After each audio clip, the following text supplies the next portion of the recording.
Hey, how's everyone? Hope everyone's doing well and happy Easter to y'all. So, this is what I'm thinking. There's a podcast that's really good made by NBC. It's called Mommy's Doomsday. And it tells a pretty good detail timeline of the Daybells. The first one, I think, is like 30 minutes, and after that, we can watch another pause or another section or talk or whatever you guys feel like doing. But I'm gonna go ahead and get that started.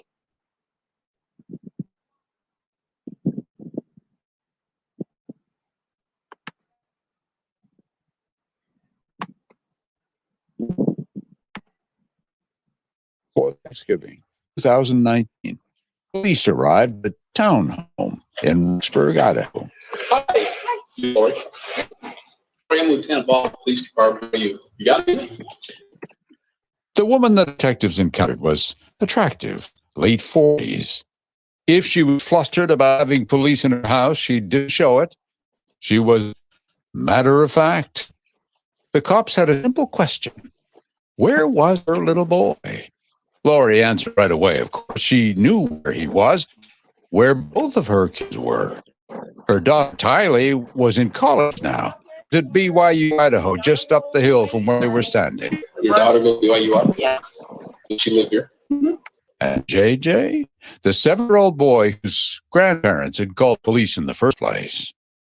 He wasn't home, said Lori. JJ was in Arizona with her friend Melanie. Thing was, said Lori, JJ had autism and had not been doing well in his new school. She figured he'd do better back in Arizona. She'd join him there soon, she said. I'm going to go back to Arizona so I can put him back in the special needs school. He couldn't do the school here. It was too hard for him. He would scream and cry, take him to school. The principal would have to come out, drag him out of the car. It's too hard. Laura said she wasn't really surprised JJ's grandparents had called the police. Laura had been having all sorts of trouble with grandparents, Kay and Larry. She'd been trying to avoid dealing with them, much as she could anyway. They just called in this welfare check as a stunt, a play for custody. And the cops seemed to buy it. People in general tended to buy whatever Lori was selling. See, we hadn't heard any of that as far as... I'm just saying she's doing this as part of that, is my understanding. And our only concern in this whole thing is the child. I got it. You know, and I understand now that we've heard your side of the story. It's awful. At this very moment, she said, JJ was probably at the movies down in Arizona with her friend Melanie. So she said, go ahead, call Melanie. Because if they're at the movie, that's... Only at Frozen 2 right now. Yeah. Because that's the one thing he wanted to do. I'm frozen too. Frozen 2 is so cold there. It's not like I have a whole winter together. Sounded like Lori had them eating out of the palm of her hand. The cop even apologized for their visit. Sorry to bother you. Thank you. You don't mean to be a problem. Sorry that people are constantly knocking on my door. Oh my God, I'm looking for me and I just don't want to be found. The police left, made a call to Lori's friend Melanie in Arizona, and she didn't answer right away, probably at the movies, right? But from their home in Louisiana, those troublesome grandparents kept pushing. Y'all go put eyes on JJ. Y'all better do it. Y'all got to do it. So detectives wanted to talk to this Melanie, confirm the boy was with her.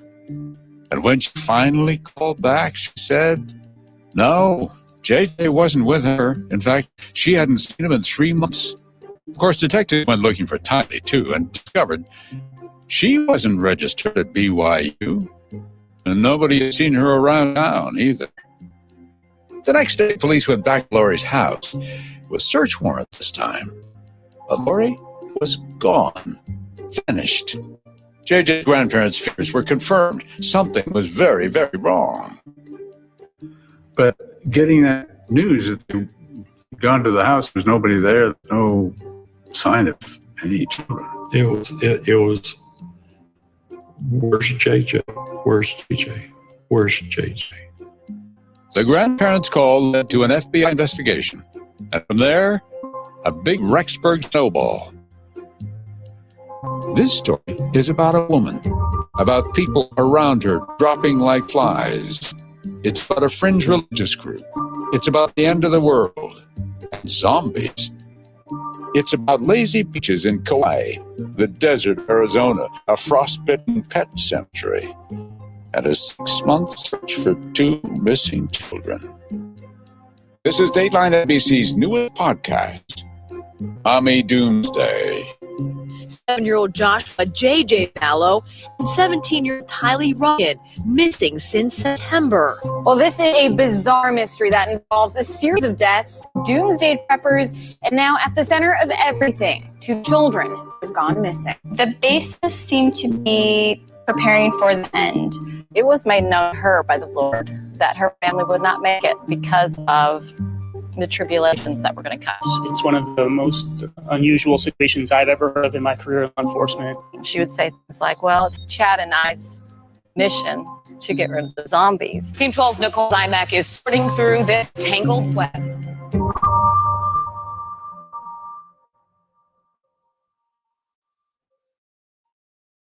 Here at Dateline, we hear a lot of strange stories. Of course we do. Many true, yet hard to believe.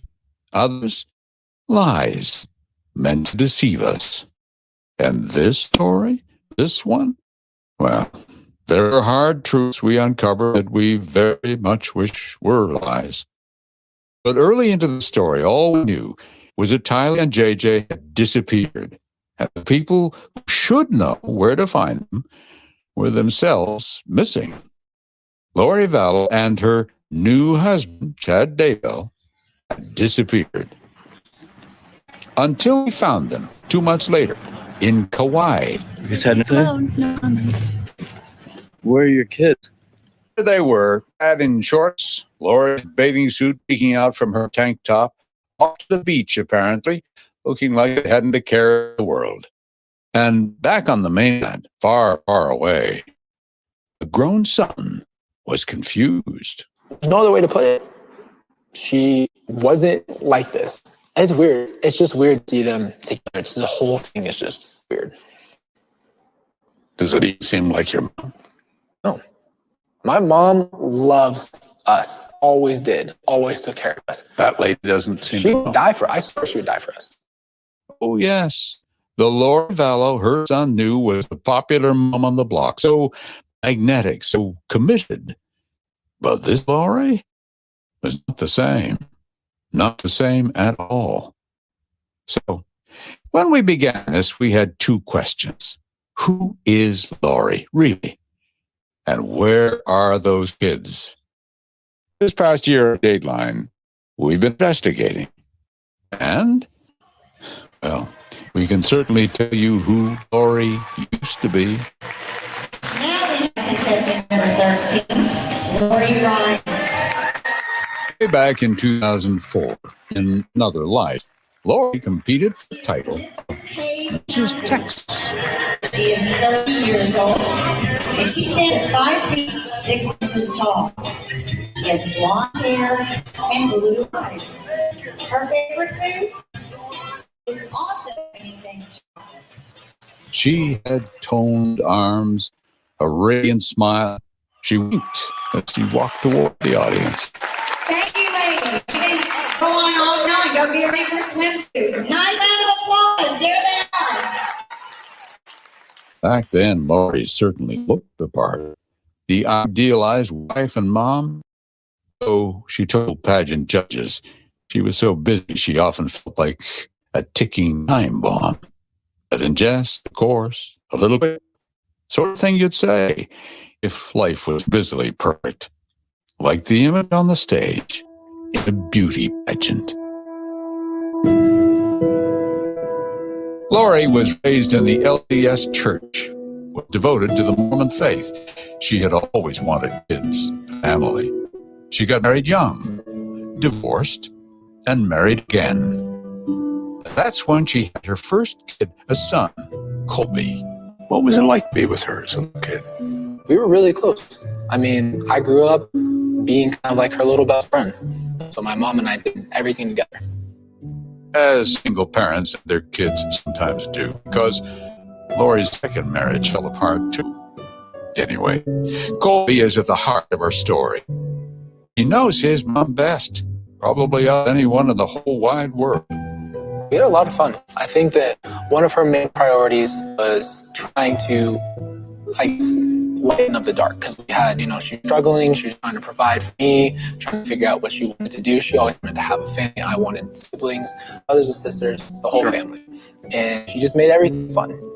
This time has a certain coziness to it. Yes, there were the struggles that come with being a single mom, but there was a lot of love, too. They were all each other had. Colby was like a little adult, his mother's best friend, her confidant. Did she tell you things? Like what? Things about her life that you couldn't talk to other people about? Yeah, I think I got put into an adult situation. Sure. I always got told what was going on. Kind of like the mate would be, right? Right, exactly. So I was always on her side, but I always, at a young age, had to take responsibility for things. And so it made me feel like man of the house always, because I knew what was going on. I knew if I had no money. I knew if we were going to move. And I just had to, everything just started being water off my back. And you moved a lot. Mm-hmm. What was that all about? For me, it was just normal. All I knew is that I just packed my stuff up and we left. So Mom, it's time to go. Yeah, there you go. Time to go. We got our stuff and we left. I don't remember her switching jobs. I don't remember anything too crazy. I just remember our situation always being hard. And so it was kind of like flight all the time. I was always trying to get away. Always running. But from what? Maybe life wasn't so picture perfect after all. Colby wanted stability. He wanted to be a kid. And they wanted to feel like a family, a real family. Mom, dad, siblings, pancakes for breakfast, church on Sunday, the whole works. A regular Norman Rockwell painting, but Mormon. That's when Lori met her third husband, Joe Ryan. And she met this guy, Joe. Mm-hmm. What's he like?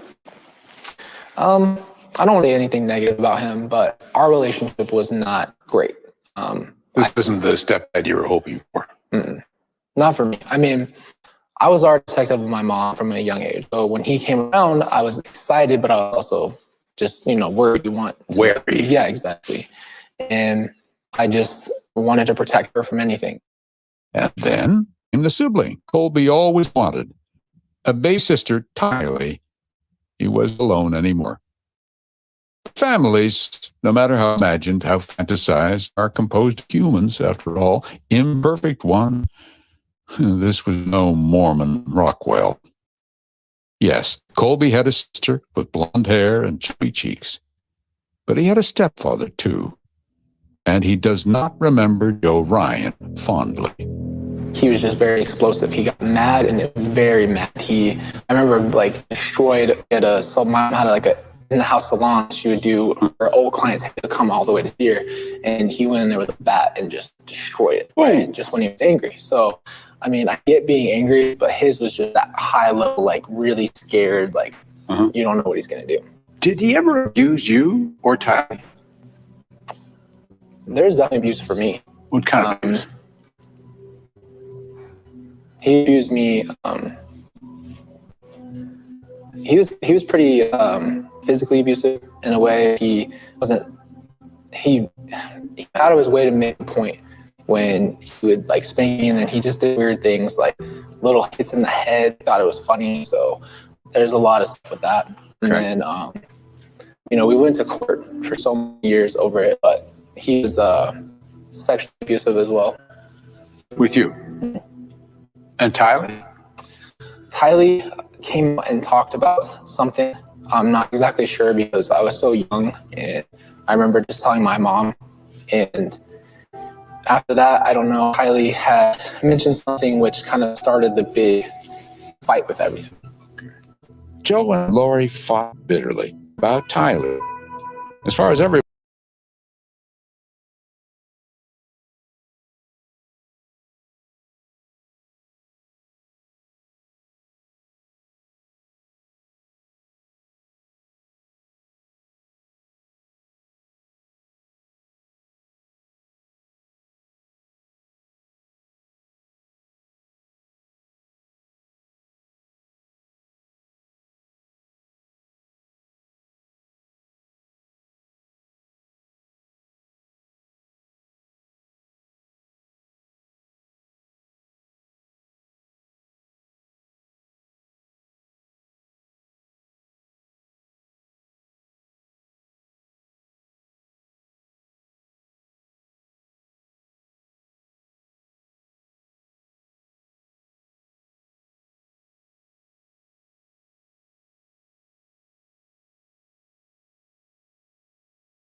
Hey, sorry guys, I'm not sure what happened.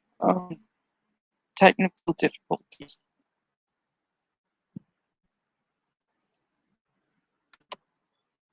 Sorry. Hey, sorry guys, I'm not sure what happened. Oops. Sorry about the bad echo. Let me see if I can bring it up again. If not, talk about something else. I don't know why that's doing that.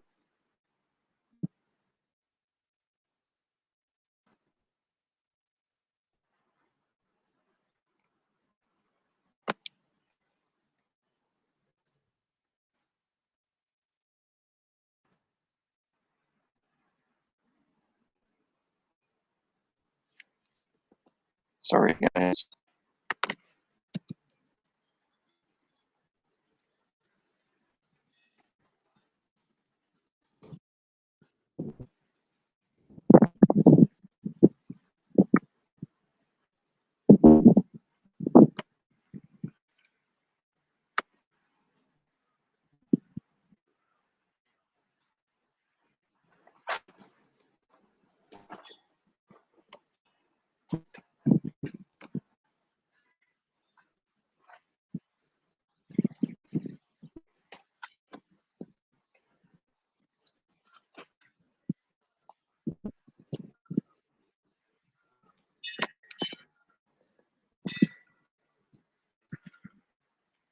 Let me start this. Maybe this will work.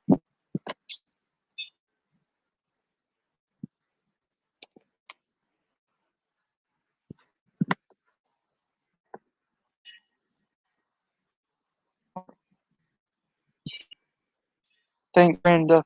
Okay.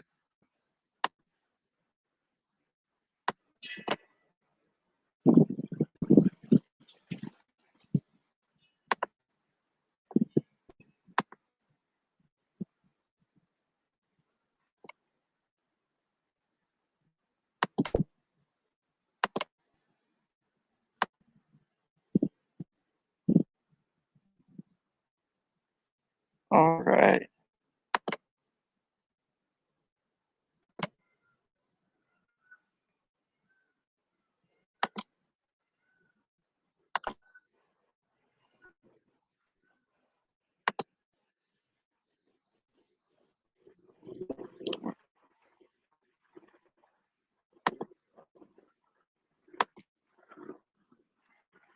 Sorry, guys. I forgot to turn the sound on, so let me start this over.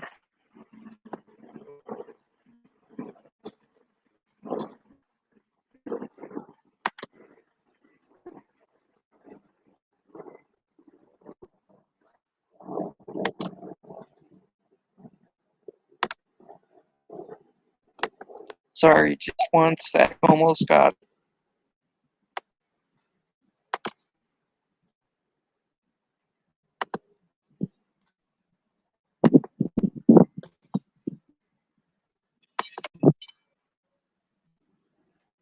Saints as brothers and sisters and preparing for the second coming of Christ. She needs serious help. I want her to get help. They had something that you knew was the right thing to do, but it turns out that later on it was a felony. I turned around and he hit me in the back of the head with a bat. I went to my room and got my gun. How long have you lived here? Like 3 weeks. Like, hi neighbor, sorry. We did respond to an unattended death at the Daybell home, and Daybell was deceased. Rexford police knocked on this door, conducting a welfare check, only to find Lori and her new husband, Chad Daybell, were nowhere to be found. Where are your kids? No comment? They've been missing for 4 months. You have nothing to say? Every minute of every day where Lori's not saying something, it's a slap in the face. Where are my brother and sister? Can't be that hard to answer. Tell us where the kids are. That's all I want to know. I think it's coincidental. And I think there are way too many coincidences going on.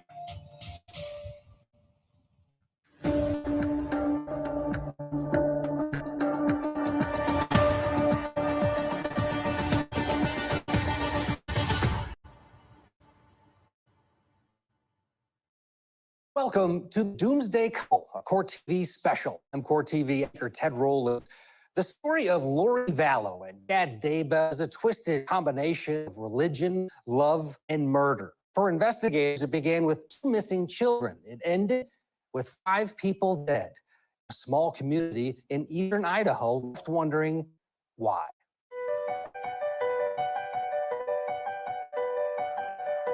Rexburg, Idaho, surrounded by the Teton and Sawtooth Mountains, sits 90 minutes from the western entrance of Yellowstone National Park. People living in this section of eastern Idaho say they're closer than most, in part because nearly everyone living here is Mormon. It's probably the area. We're all LDS, the majority of us, and I think that's probably something that draws us all together. So in November of 2019, when news that 2 children from a local Mormon family are missing immediately grabbed people's attention. Nate Sunderland is managing editor of the East Idaho News. We're interested in the story right from the beginning. We don't normally get missing kids news releases that are like this. And it just continued to get bigger and bigger. 16-year-old Tylee Ryan and her little brother, 7-year-old J.J. Vallow. Her smile, now on a missing poster, hadn't been seen in weeks, and their mother, Lori Vallow, apparently wasn't cooperating with police. Typically, when a missing person is reported, it's the parents that call us. And so when we posted this story, I think people immediately knew this thing was fishy. Eventually, the FBI was brought in to help. The story started to spread far beyond eastern Idaho. The investigation continues into the disappearance of her 2 younger children. Along with FBI, Rexburg police have asked multiple other agencies throughout the U.S. to join in on the investigation.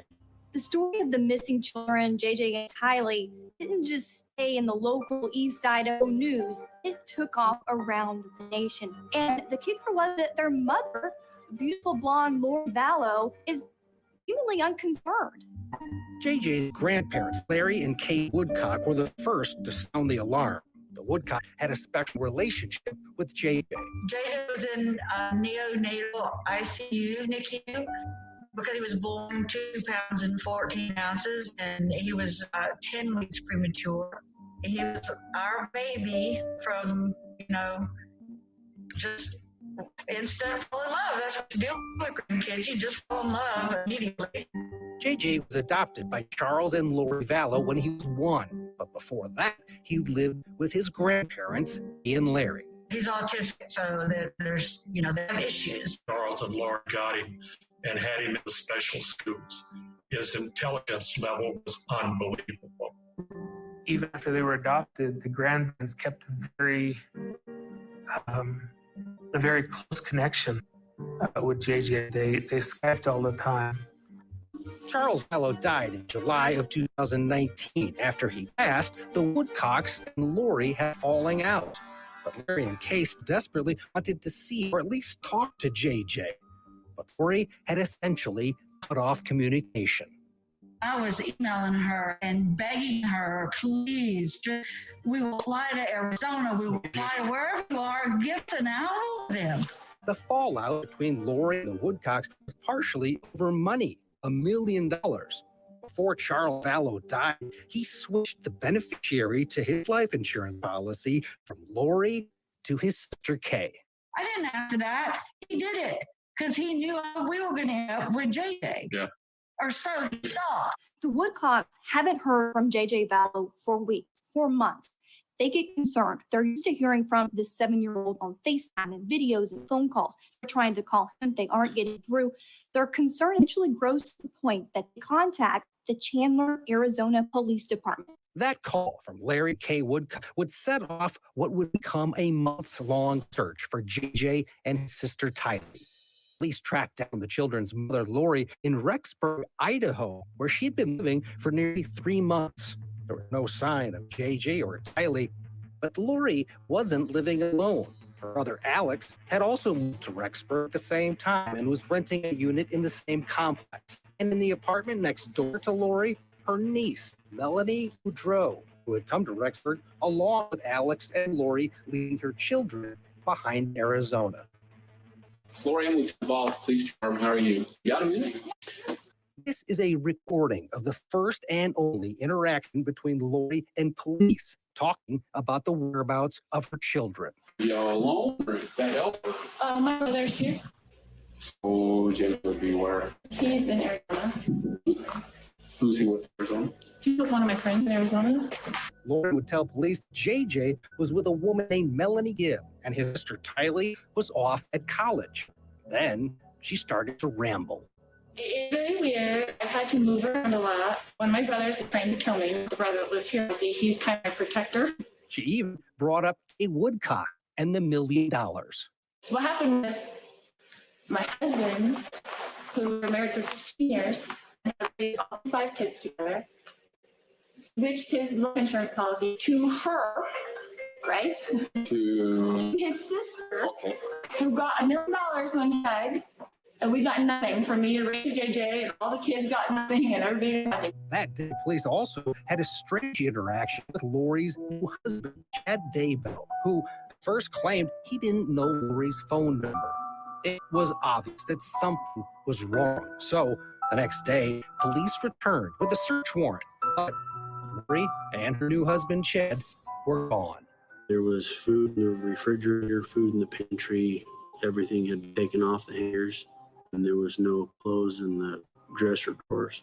When they return to the home, she's nowhere to be found. Her friend, her family don't know where Lori Vallow is. Coming up, Lori tracked down in Hawaii. Where are your kids? No comment? They've been missing for 4 months. You have nothing to say? Plus, Lori's new husband, Chad Daybell. Living on the edge of heaven, where I tell more about my 2 near-death experiences and how that prompted me to write my novel. And frustration grows. But tell us where the kids are. When the Tuesday Couple, a Court TV special, returns.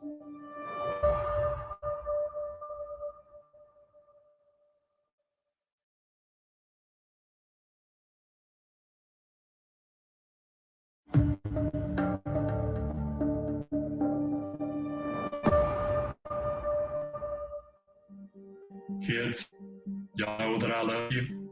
I want you home more than I want to breathe. By the first week of December 2019, days after the unsuccessful welfare check on 7-year-old JJ Vallow, an all-out search was underway for both JJ and his older sister, Tylee Ryan. The children's mother, Lori Vallow, who told police that JJ was in Arizona and Tylee was in college, had vanished, along with her new husband, Chad Daybell. We attempted several times to get a hold of Lori, and her cell phone were shut off. We attempted to get a hold of Chad and never gotten any return phone calls. And in fact, they retained an attorney and refused to answer any questions. Investigators quickly determined that Tylee was never enrolled in college, and Lori's Arizona friend, Melanie Gibb, who originally lied to police, she confessed, saying she never had JJ. She was only covering her friend Lori. She told me that the police had been there asking JJ, and that she told the police that I had JJ, that I was at a movie called Frozen.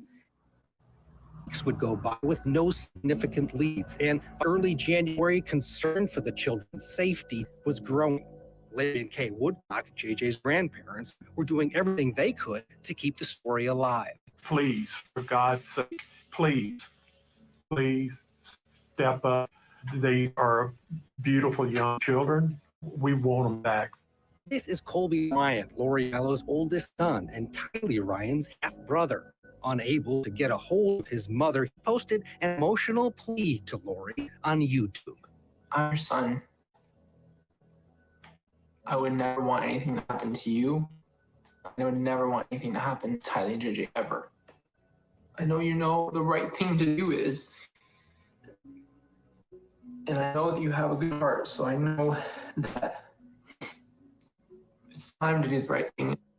Lori Vallow is on her 5th marriage, her 3rd marriage to Joseph Ryan, Tylee's father, and in 2004. Joseph Ryan died in 2018 of an apparent heart attack. Lori's fourth husband, Charles Vallow, was a stabilizing force. Married for 15 years, Lori and Charles adopted JJ together and helped raise Tylee and Colby.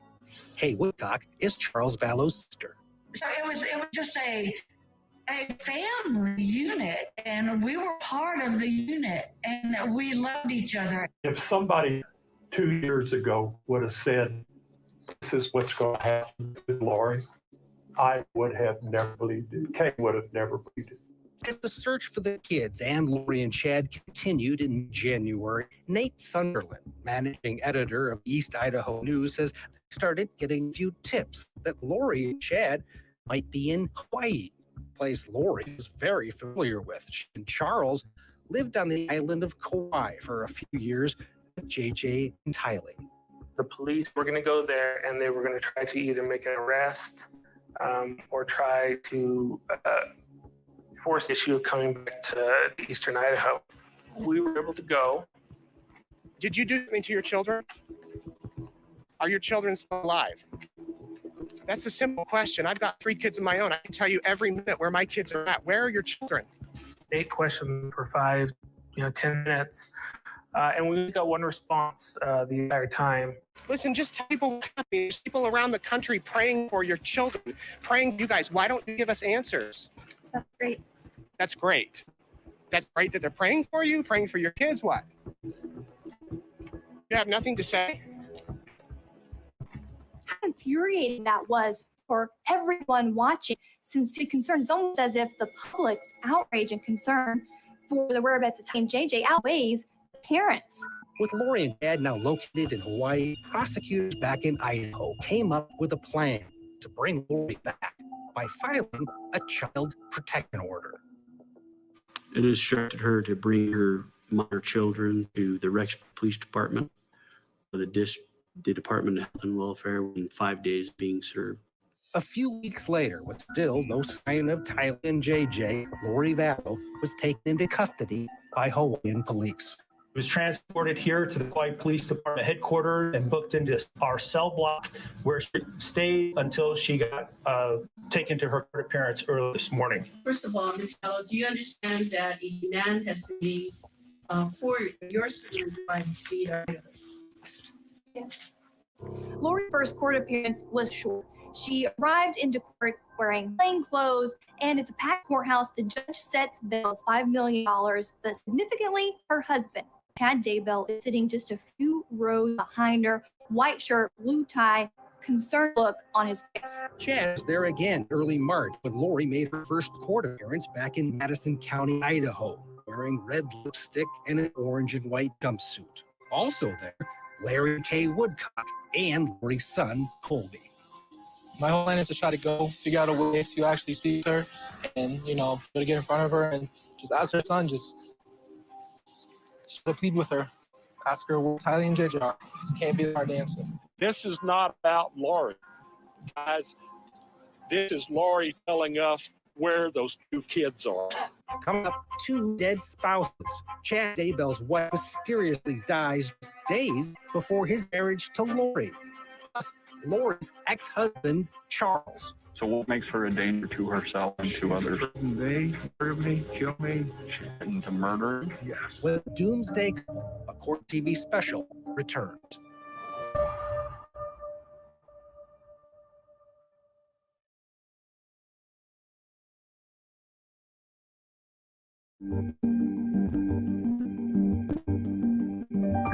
In March 2020, Lori Vallow was back in Rexburg, Idaho.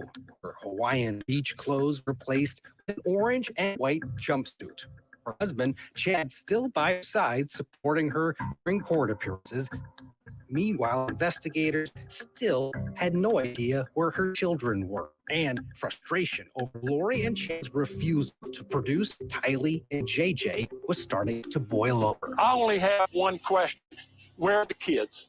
At this point, it had been a couple months since anyone had seen JJ and Tylee, and it didn't look like their parents cared, and she wasn't willing to say anything. While Rexburg police and the FBI were doing everything in their power to find Tylee and JJ, Police in Chandler, Arizona were investigating Lori for another reason, the death of her fourth husband, Charles Vallow. There's a fight with my brother-in-law, and I shot him in self-defense. And is he hurt or is he alive? Yeah, there's blood. He's not been. That's Lori's brother, Alex Cox, calling 911 in July of 2019, saying he had just shot and killed his brother-in-law, Charles Vallow. You know, no weapons? No weapons on me. All right, come out this way. When police arrive, they find Alex by himself at Lori's newly rented home. I'm gonna have you have a seat right here on the curb. Inside is Lori Vallow's fourth husband, Charles, dead on the living room floor. What happened today? How did it get? Alex told the officers that Charles came after him with a baseball bat, saying it all started between Lori and Charles, and that Tylee brought out a bat. And then Denise pulls out a bat. Well, it wasn't verbal. She was getting close, and she came out to defend my sister. Her back. Denise. Okay. And then she took it, and then he took it away. Alex said Lori and Tylee left to take JJ to school, and it was then that Charles came after him with that bat. I turned around, and he hit me in the back of the head with the bat. So I went to my room and got my gun. So you went to your room, meaning the room you're in? Yeah. Okay, and you brought a gun with you? Yes. You always bring a gun? I can carry always. Then Lori and Tylee show up. Hey, who are you? Okay, just stand over there for just a second, guys. And then I told him to put the bat down, and he wouldn't, and he came at me again. And the wife just showed up as well. I said, I want you to put the bat down, and he wouldn't do it. And he's like, and he came at me with the bat again after he'd already hit the head. So I shot him to stop. Sitting on the sidewalk, police come up, ask him what happens, and he just sort of in a nonchalant way describes, oh, my brother-in-law hit me in the back of the head, with a baseball bat, and I shot him in self-defense. Really unemotional, cool as a cucumber. Then it was Lori's turn to talk to the police. Okay. How long have you guys lived here? Sorry? How long have you lived here? Like 3 weeks. Oh, geez. Yeah, okay. That's my neighbor so much. Gotcha. Like, hi neighbor, sorry. The story of what happened to Charles and Alex and Lori's demeanor was suspicious. An investigation was immediately launched. Larry and Kay Woodcock didn't believe it for a second. That was the most bull story that I have ever heard in my life. That was a setup, a absolute setup murder for hire. Remember, Kay is Charles Vallow's sister. She knew that Charles and Lori were having problems. Charles had recently made Kay the beneficiary to his $1 million life insurance policy, which Lori was about to find out. She ran across, I imagine she was searching for the change of beneficiary form in Charles's file she had in Arizona. And she took a picture of it and she said, 5 kids and no money, and his sister gets everything. That was the last interaction with Lori. Yeah, last communication. Lori's ex-husband's death wasn't the only one being investigated. In Utah, the death of Chad Daybell's wife, Tammy, was also raising suspicion. Suddenly, Tammy Daybell, Chad's first wife, passes away in her sleep. Now, this is a 49-year-old woman. She's an avid runner, and according to her friends and family, was in good health, seemed to be in good spirits around the time of her death, which really raised a lot of eyebrows. Chad and Tammy Daybell were married for 28 years before Tammy's death. They had 5 children. They lived out in little old Salem. He held religious positions in the LDS ward. They were kind of the quintessential Latter-day Saint couple. Together, Chad and Tammy started a book publishing company. Chad was a prolific writer, authoring more than 30 books, most of them about his past visions and the end of times. Like-minded authors like Chad and Tammy's friend Julie Rowe used the Daybells Publishing Company for their books. After Tammy's death, something Chad told Julie about a vision that his wife would die now seemed suspicious. I did ask him, Chad, do you still see Tammy dying? And he said, yes, I do. Also suspicious, Chad declined to have an autopsy performed on his wife, and there was his behavior at Tammy's funeral. He recited many things that were not asked for, and were concerning details of her death. He told us what happened to her that morning. He told us that she had since been to visit him and is helping him set affairs in order, giving him direction on how to handle certain children in their future and even where they should live, what schools they should go to. He told us all this in just the space of 2 minutes. At their funeral, he didn't stay there very long. He was upbeat. He was talking to members of the family like nothing's wrong. It didn't seem like it didn't seem like it mattered all that much. Most disturbing, however, just 10 days after Tammy's death, Chad was on a beach in Hawaii marrying his new wife, Lori. Coming up, Lori and Chad. I think she did a bit of chasing. She was like a Chad groupie. And I think he liked that attention. And the dark turn of Chad and Lori's religious predictions. I'm Nick Schneider, taking over Charles' body. And Charles was killed. I'm going to kill you. You're going to murder today or tomorrow. When the Doomsday Couple, a TV special, continues.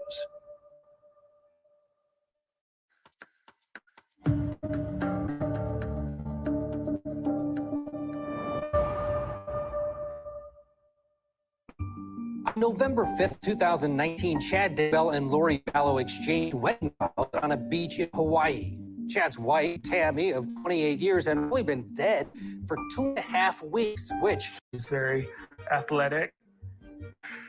It was bizarre that his wife would just die and that he'd hook up with someone so quickly.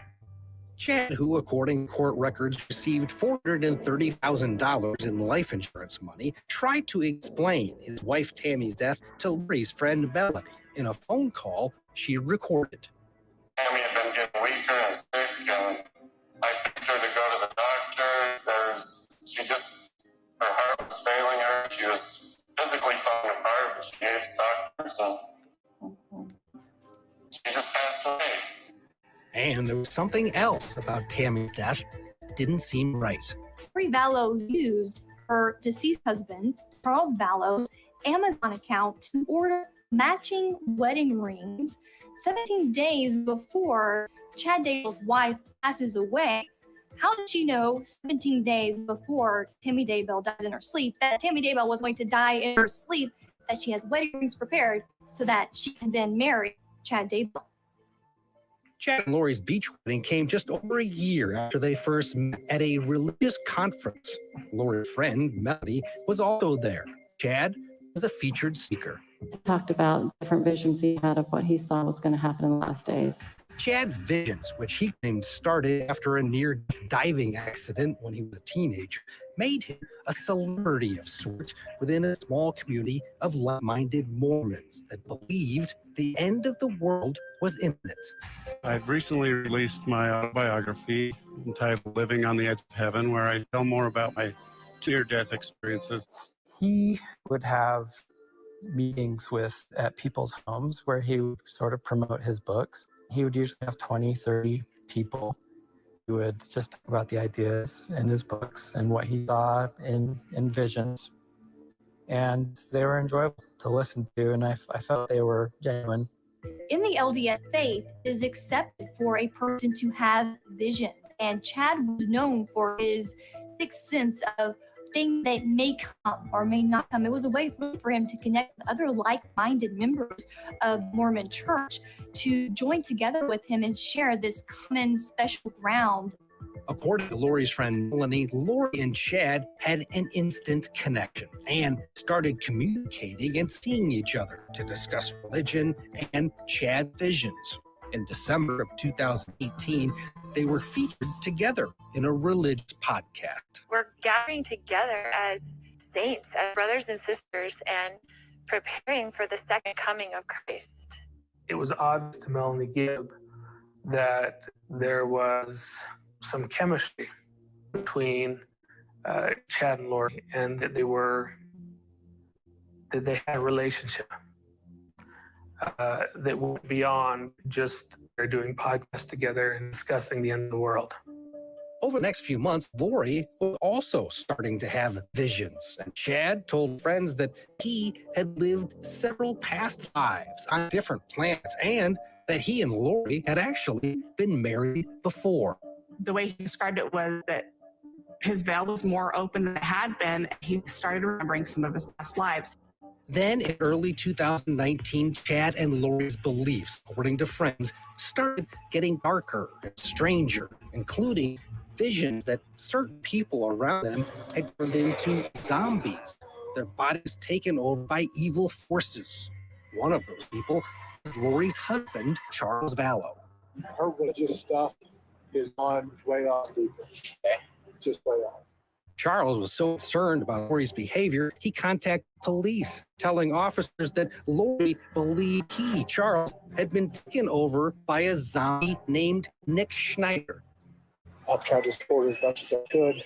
It's gotten really, really bad. Right now, she's had a break. She says, I'm Nick Schneider. I've taken over Charles's body. And Charles is going to kill. I'm going to kill you. You're going to murder today, tomorrow. I can do it. I'm free to the power. She has free blessing. Charles also told the officers that Lori had told him that she had special powers and that in past life she had been married to the angel Moroni, a figure seen holding a trumpet on top of many LDS temples. She thinks she married Moroni in the past. So You think she's what? Moroni at the top of the temple. Angel. LDS. And she knows when the second coming is happening next year, so she's a prophet. Scared. 6 months later, Charles Vallow is dead. Coming up, Alex Cox. A lot of people believe that Alex Cox is like the family hidden. As the bodies start piling, one person seems to be connected to them all. He believes that Alex Cox was the person who fired that shot. Doomsday Couple, a Court TV special, returns.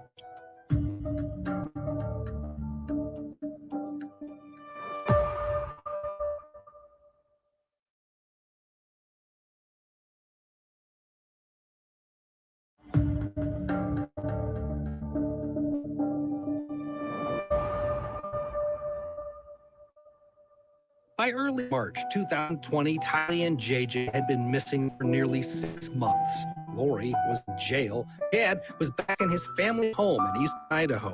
Neither one were talking. Investigators released these photos showing Tylee, JJ, Lori, and Lori's brother Alex Cox. The images were taken on September 8th at Yellowstone National Park. They were the last evidence of Tylee alive. The FBI was now asking for anyone who was at the park that same day to check their photos and send them to investigators. The message from the FBI that, they wanted more information for the public, it was very evident that there was a lot of information about this case that maybe they couldn't quite piece together. What investigators did know was the last day both Tylee and JJ were last seen.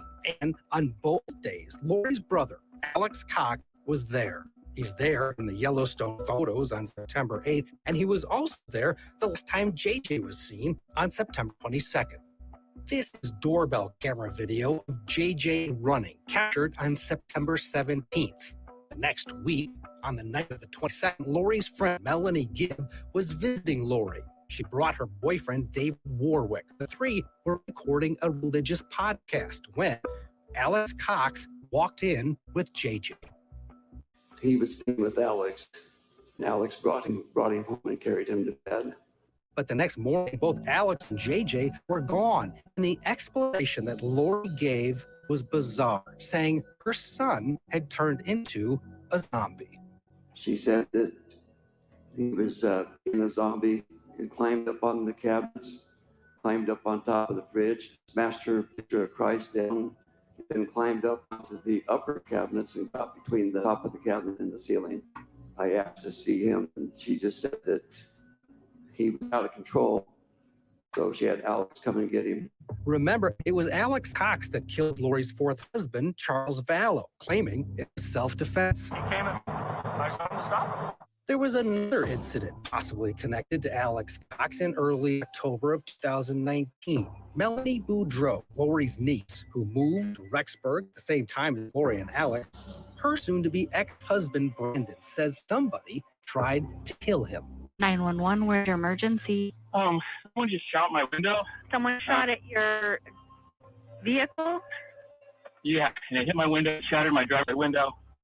Brandon had dropped off his kids. He was coming back from the gym to his house. And as he pulled up to the curb, a shot came from a nearby Jeep that was parked on the opposite side of the street.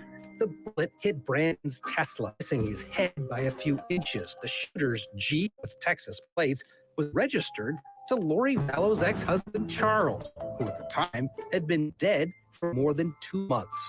Brandon says he didn't get a good look at the shooter, but believes he knows who it was. He believes that Alex Cox was the person who fired that shot. He knew that Alex Cox was kind of the family hitman, and he just fairly quickly came to the conclusion that it was Alex Cox. Around the same day Brandon was shot at, Lori was seen with an unidentified male loading a spare tire and what appears to be a vehicle seat in and out of Rexburg storage unit. Also in October of 2019, another suspicious shooting, possibly tied to Alex Cox. 10 days before Chad's wife Tammy mysteriously died in her sleep, she called 911 to report that she'd been shot at in her driveway by a man wearing a mask. She thought maybe it was a paintball gun, but now authorities investigating Tammy's death aren't so sure. It was an indication that there may have been something else going on, that maybe this might have been a first attempt to get her out of the picture and it just didn't work. A lot of people believe that Alex Cox, Lori's brother, is like the family hitman, family assassin. Every time a body is found or there's a suspicious death, Alex Cox seems to be the common link to all of it, tying the story together. 12 years before Alex killed Lori's fourth husband, Charles, he served 3 months in Texas jail for attacking Lori's third husband, Joseph Ryan.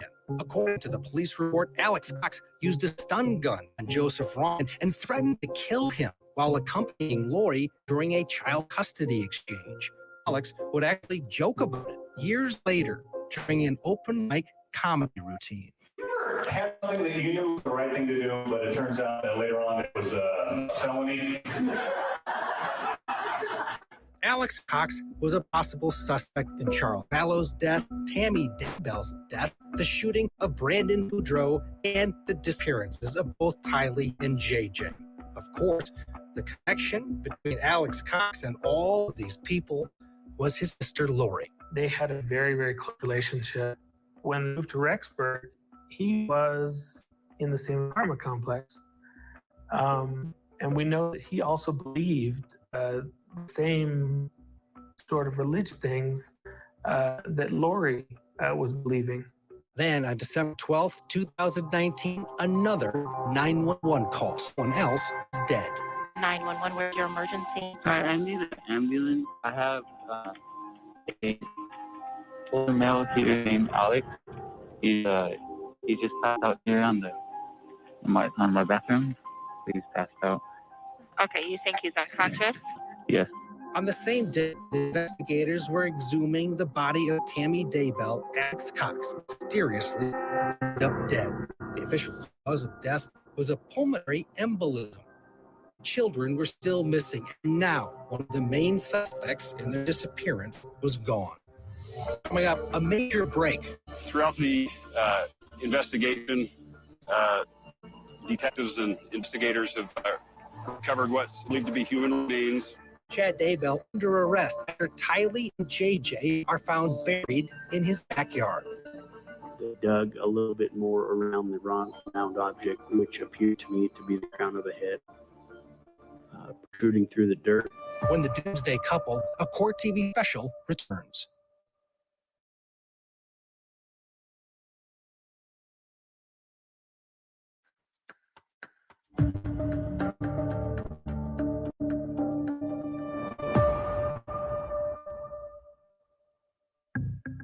As spring turned to the summer of 2020 in Rexburg, Idaho, there was still no sign of the missing children, Kylie Ryan and JJ Vallow.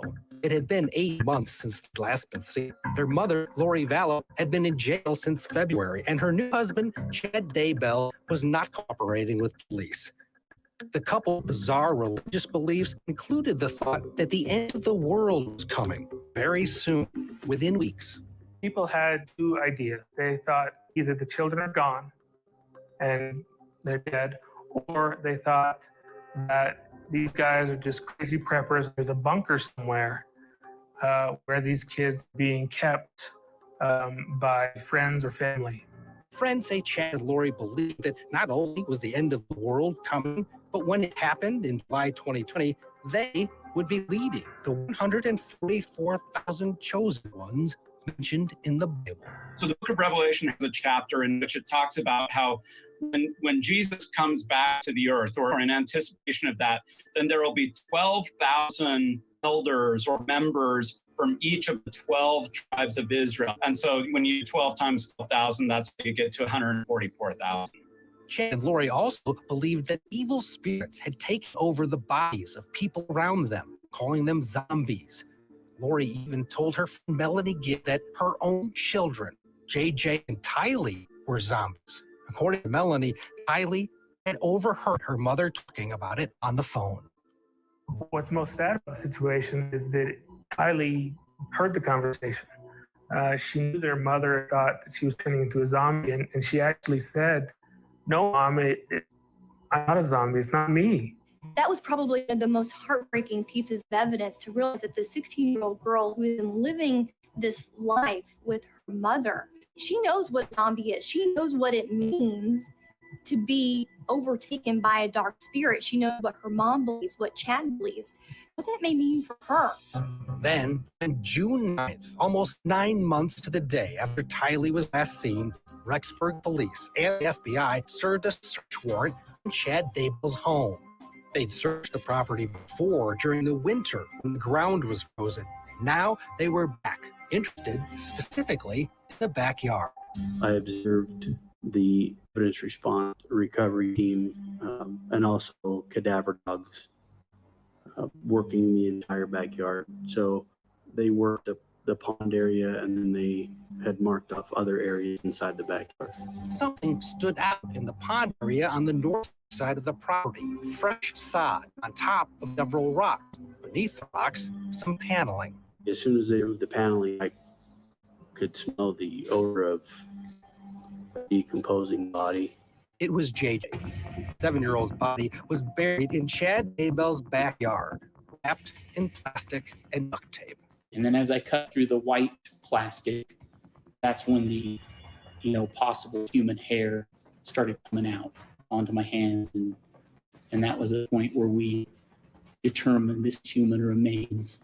Then they started digging in a pet cemetery, which Chad had talked about in this suspicious text conversation with his late wife, Tammy, on September 9th, the day after Tylee was last seen alive. "I've had an interesting morning," says Chad to Tammy. "I felt I should burn all the debris and the fire pit before it got too soaked by the coming storm. While I did so, I spotted a big raccoon along the fence. I hurried and got my gun, and he was still walking along. I got close enough that one shot did the trick. He is now in our pet cemetery. Fun times." When investigators dug up the pet cemetery, they found Tylee, dismembered and burned. They had already dug down and located what would appear to be a mass of burnt flesh and charred bone. Earlier that morning, before the remains were located, Chad Daybell was watching the evidence response team in his backyard when he received a call from the Madison County Jail. His wife, Lori, was calling to say hello. Are you okay?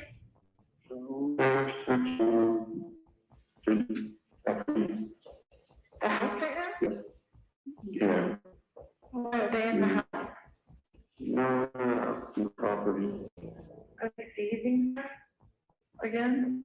One explosive phone call. Not a lot said and not a lot can be understood in the conversation, but what is explosive is how they're talking. You can hear the concern in Chad's voice. You can tell that he's nervous. I love you so much. Okay, say that again. Should I try to call you later?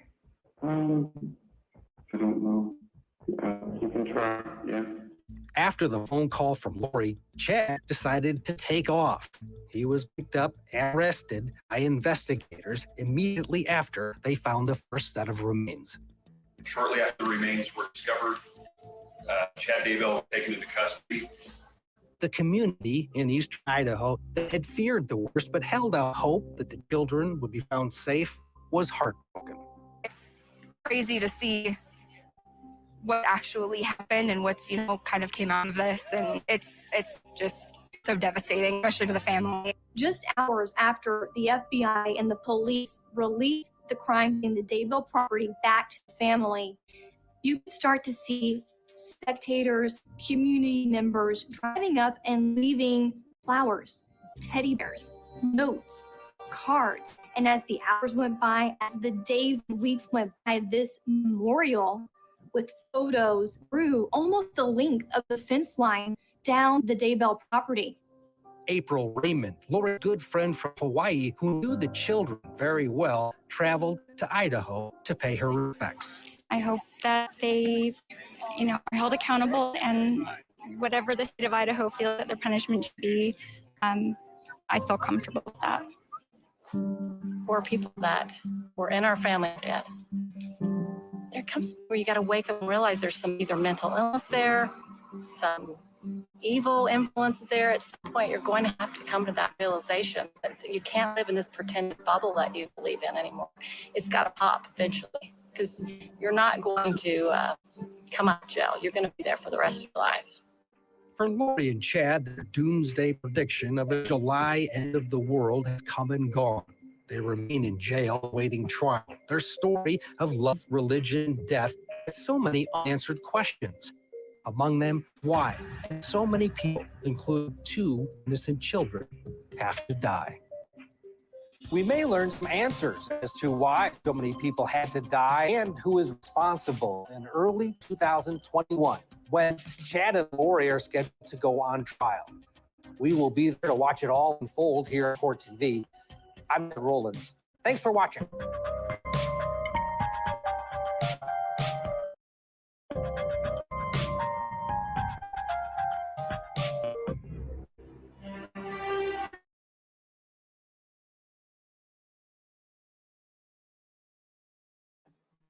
All right, guys. Sorry, I'm not sure what happened to the Doomsday on that week, I never saw that and just thought I would throw it on.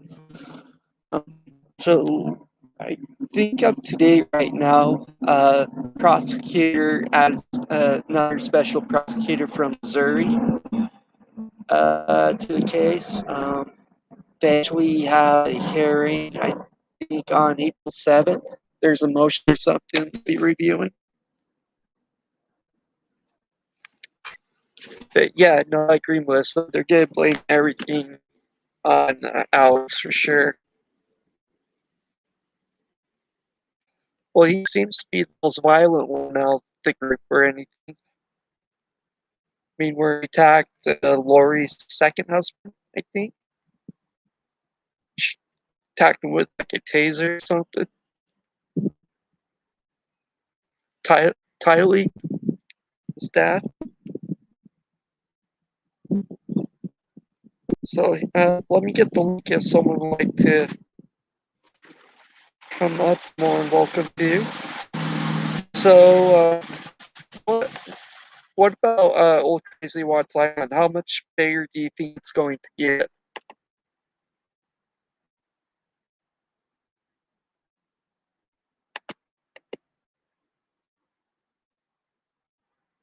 Yeah, true. It's definitely open case. I think the trial's supposed to be in the summertime, June or July, I thought. Uh-oh, I'm still robotic. Hello?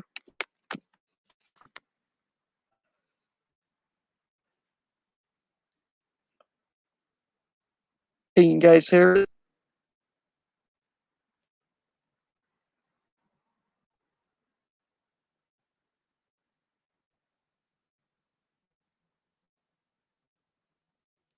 Sorry guys, let me see if I can go to a different spot here.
Hey, sorry about that, guys. Technical difficulties. Am I still sounding robotic?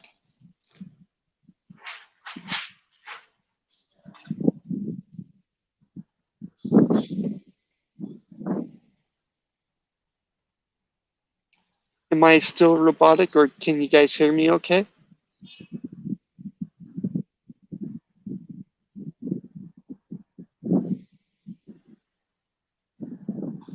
I'm not robotic anymore?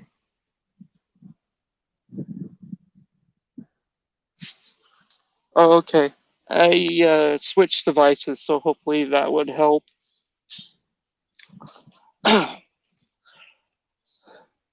wonder when they get through, like, conspiracy murder charges or something on these guys. So I don't think they really have much on them, but it'll be interesting with more evidence and what they come, especially with Chad Daybell wife that passed away, where they haven't released her autopsy. It'll be interesting. Sorry guys, I'm outside, so if it's a little breezy or not.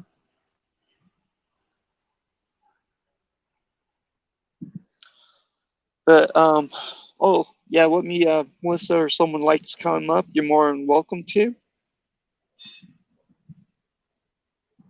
And we can talk a little bit about Mr. Quiddleful.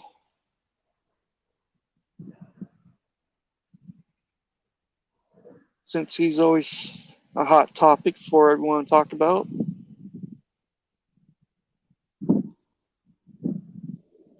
There's the link if someone would like to come on panel or not, you're more than welcome to.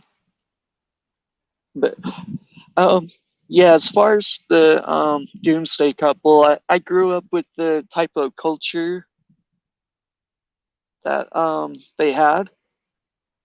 And it's just interesting how they took it to more of extreme than what normally is practiced and twisted and come up with their own kind of cultish idea. It's pretty horrible. I personally think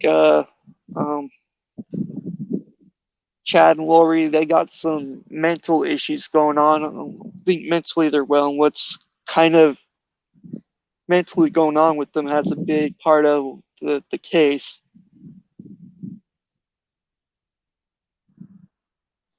Did you guys vote yet?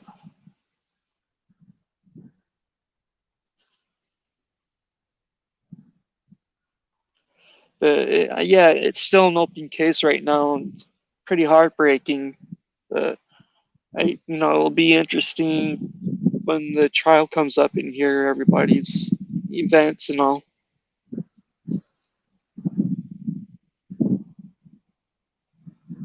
But I guess Lana. Well, okay, let's talk Watts.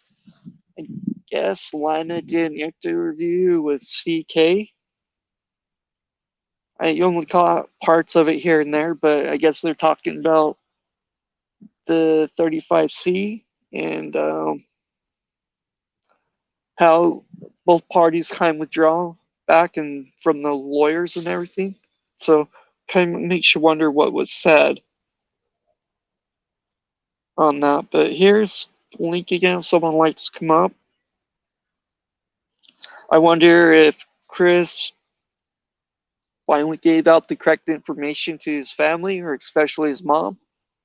They understood and probably want to withdraw their money that way or not.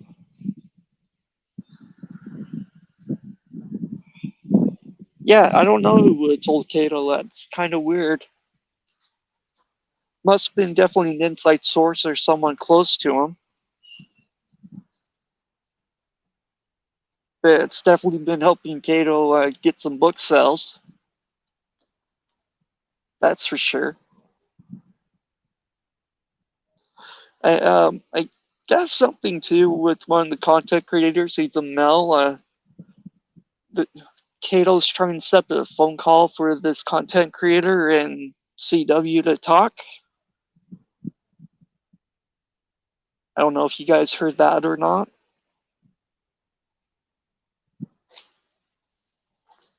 But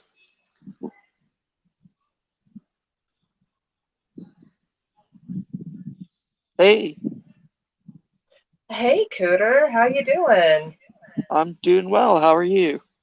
Is there an echo? I got my earbuds in right now. A little bit, not too bad though. Okay. Hold on. Yeah. Maybe I can do the mute on the YouTube here. I'm on my phone, so I apologize. It's the first time I'm doing live. Hey guys, how you doing? Oh, that's awesome. So what are your thoughts on the Watts case or the Doomsday? Oh golly. Oh golly, we got Watt's case, we got the Daybells, we've got. Oh goodness. I was actually hoping that maybe you could update me on what's going on Watts Island nowadays, because I know Miss Cadle has some worm turning truths that are going on. I'm really not sure. Please, you tell me. Basically what I understand was Cato got hold of some information claiming she talked to Watts about the 35C being dropped, which is true. Chris is not going to file the 35C.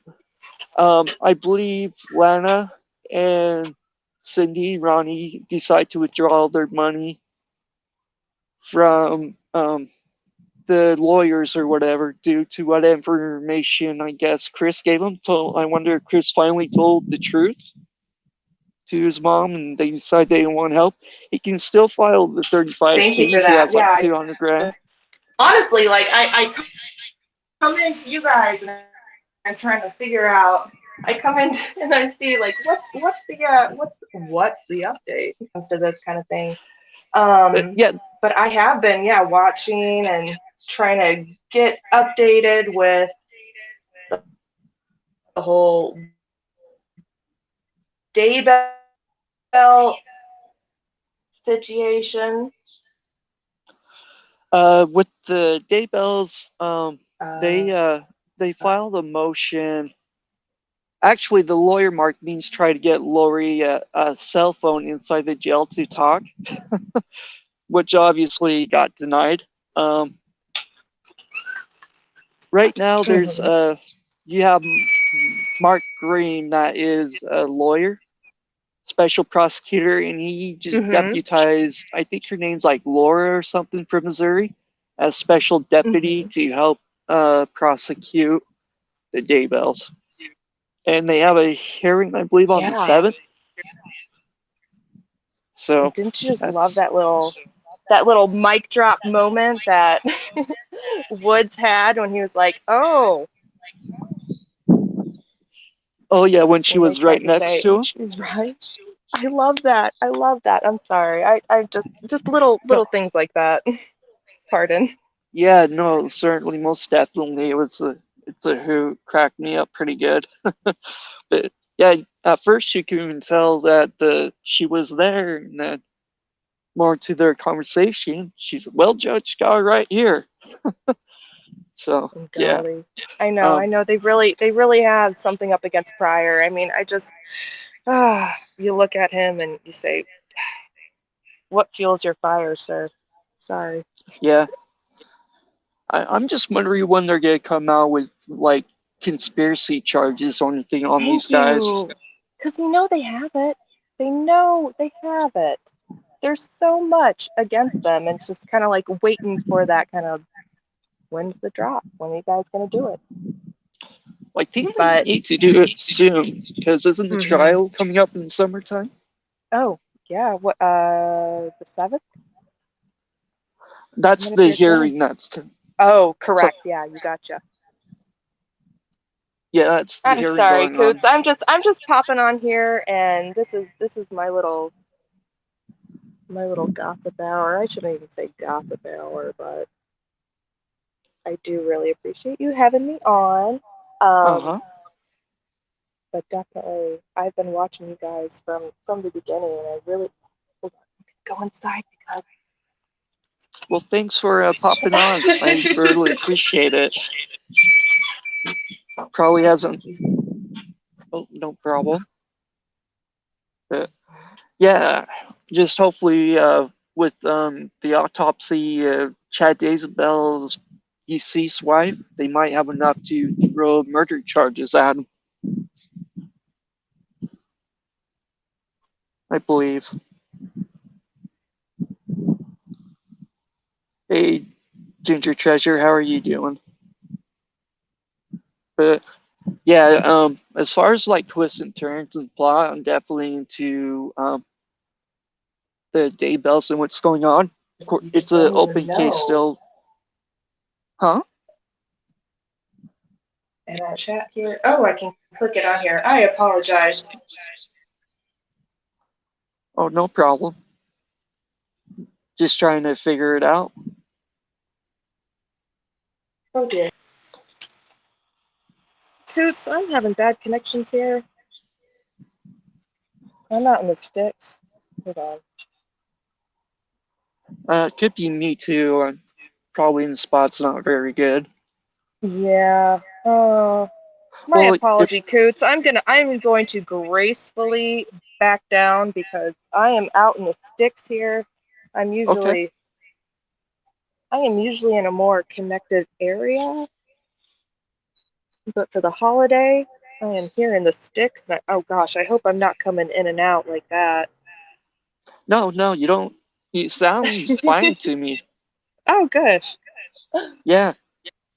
Yeah, not robotic or cutting in. Oh, okay. That's nice. Yeah, Yeah. hear you loud and clear. Okay. But, okay. That was. Yeah. I definitely am gonna try to watch the Daybell case when it comes on. But oh gosh, even I've binged the Daybell case. I mean, it's just there's just so much to it, and you just want to know. I think this is, I guess, what I really wanted to kind of put forth and say is that Lori, she was groomed. Honestly, she was groomed from a very young age to become the woman that she is. I'm not from the Mormon religion or anything like that, but I'm just an outside lens looking in, and you can see she has a currency. And that's not me just saying that. That's other people saying it. I don't know. I mean, it was just a perfect storm for this crime to happen, and I'm just putting my 2 cents forth, and it is what it is. Oh. Yeah, no, she definitely uses her looks for currency to get what she wants. So, no doubt about that. But it's just, this woman needs to be put under the hammer and just under the microscope. I mean, there's so. Pardon me. Oh, you're fine. Yeah, I just these poor children. I mean, there's just so many people. There's so many casualties concerning this case, and oh yeah, most certainly. And just my opinion between the two, it's they both have some mental issues going on. Whether Chad can speak to people on the other side, or Delusions of grandeur, am I right? Sure. yeah. Definitely. But yeah, they definitely taken. I'm Mormon actually, and grew up in Utah and all that stuff. And whatever these ideas don't really reflect the Mormon Church. It seems like they took some bits and pieces here and just kind of started forming their own cults on it for whatever reason. So, but it's definitely not normal. I can see where zealous leaders done in different type of Christianity churches. Mm-hmm. So I think this is just the newest modern one, the doomsday prepper, I guess. It'll all come out in the woodworks. It will. I mean, they're going to do more investigations. They'll see. They'll see the different spider webs that are in work. I mean, she didn't act alone, and I hope to goodness Melanie Gibb and her boyfriend, I really hope that they were completely innocent in all this. I really do. But Yeah, I mean, everyone leaves a digital footprint nowadays. I mean, it's for them to be as sloppy as they were. I mean, for Alex to even go and sit there and be with his cell phone over the children's graves, just I feel like they're just dumb. I shouldn't say that, yeah. but it's gonna catch up with them. Well, And no, that's kind of, oh, pardon. No, go ahead. I was gonna say that's kind of like the difference here with this, and like why can't we, make our banana boat off of Watts Island here and figure out like why? I think it's easier with the Daybells to say like, yeah, they were a bunch of religious freaking fanatics, and okay, that's why they did what they did, is because they were high on their religion and they did what they did. But versus Chris, you're like, what? Why? Just tell me why. Yeah, and this is kind of using the Daybells example of Alex using his phone, and whether if NK was in the house or not, they would have that data, I believe. So if she was truly there, then yeah, they would know about it, unless she got some type of plea bargain that we don't know about. Exactly. It's true. Because I know with the Daybells, Zulema, she was yes! able to get. Yes! Let's talk about Zulema. Oh my gosh, let's talk about Zulema, please. I'm sorry. Oh no, you're fine. Yes, what's up with Zulema? Oh my goodness, why does she? Is it me, or am I just hearing things off of like the blurbies or whatever? Like, does she have anonymity? What does she have? Like, they've been talking about her. We haven't heard anything about her. No, she she got immunity or whatever it's called, where they can't prosecute her. No, that's true. Okay, good. Thank you, Coots. Uh-huh. But yeah, she knows something about what happened or going on. So, but it'll be interesting when she testifies in court. Goofy. I know I had some hate. Like, I wrote something. I'm like, oh, isn't it kind of ironic that Alex was, wriggling on the floor or dead in his own excrement, and Zulema's son. Yeah, I feel bad for him. I did, and I did. The poor kid, he's going through anxiety, and he's, how old is he? But he was 21, I think. Geez, Louise, Papa Cheese. I mean, that's the worst. I mean, can you imagine being in that kind of situation as a young man? You're like, oh my gosh. And I even said something around the lines like, oh my gosh, it's kind of the same thing like with Charles, and I refuse to administer CPR. No, I'm good. That's okay. Yeah, no, that's pretty messed up. Yeah, no, you're good. I think maybe Lori was the mastermind, but Alex was the hitman. Yeah. Mm-hmm. I think with all the murders. Yeah. Well, he's not around to protect you at the moment. Good golly. What was going on in that family? I mean, I don't oh, know. Goodness. I'm not sure. Something happened to them when they were kids, obviously. I don't know, it's mind You hit boggling it to on the me. head right there. Yeah, you hit it on the head. Yeah, and Chad, he always kind of the quiet kid, you know, kind of maybe got picked on here and there Well, when he he had a was a kid. very vivid imagination. A big imagination, that's for sure. But Mm-hmm. even when he was saying like his Tammy, his passed away wife, like their grandparents would talk to him or tell him that they need her to do this or that. That's a little creepy. And I saw those things that they put out recently about Tammy and just about like her kids and just trying to sweep it under the rug.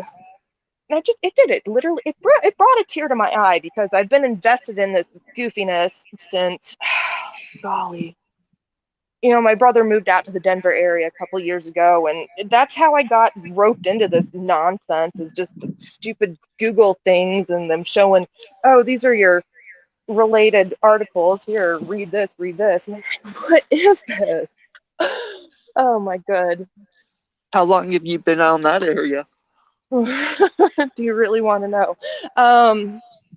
I am an illustrator, so I just kind of sit down and I'll put the podcasts on. So I kind of got started off, oh please don't judge me, but it was like off YouTube and I don't know, just true crime podcasts, and they would just play and play and play. And then I kind of started getting like, you know what?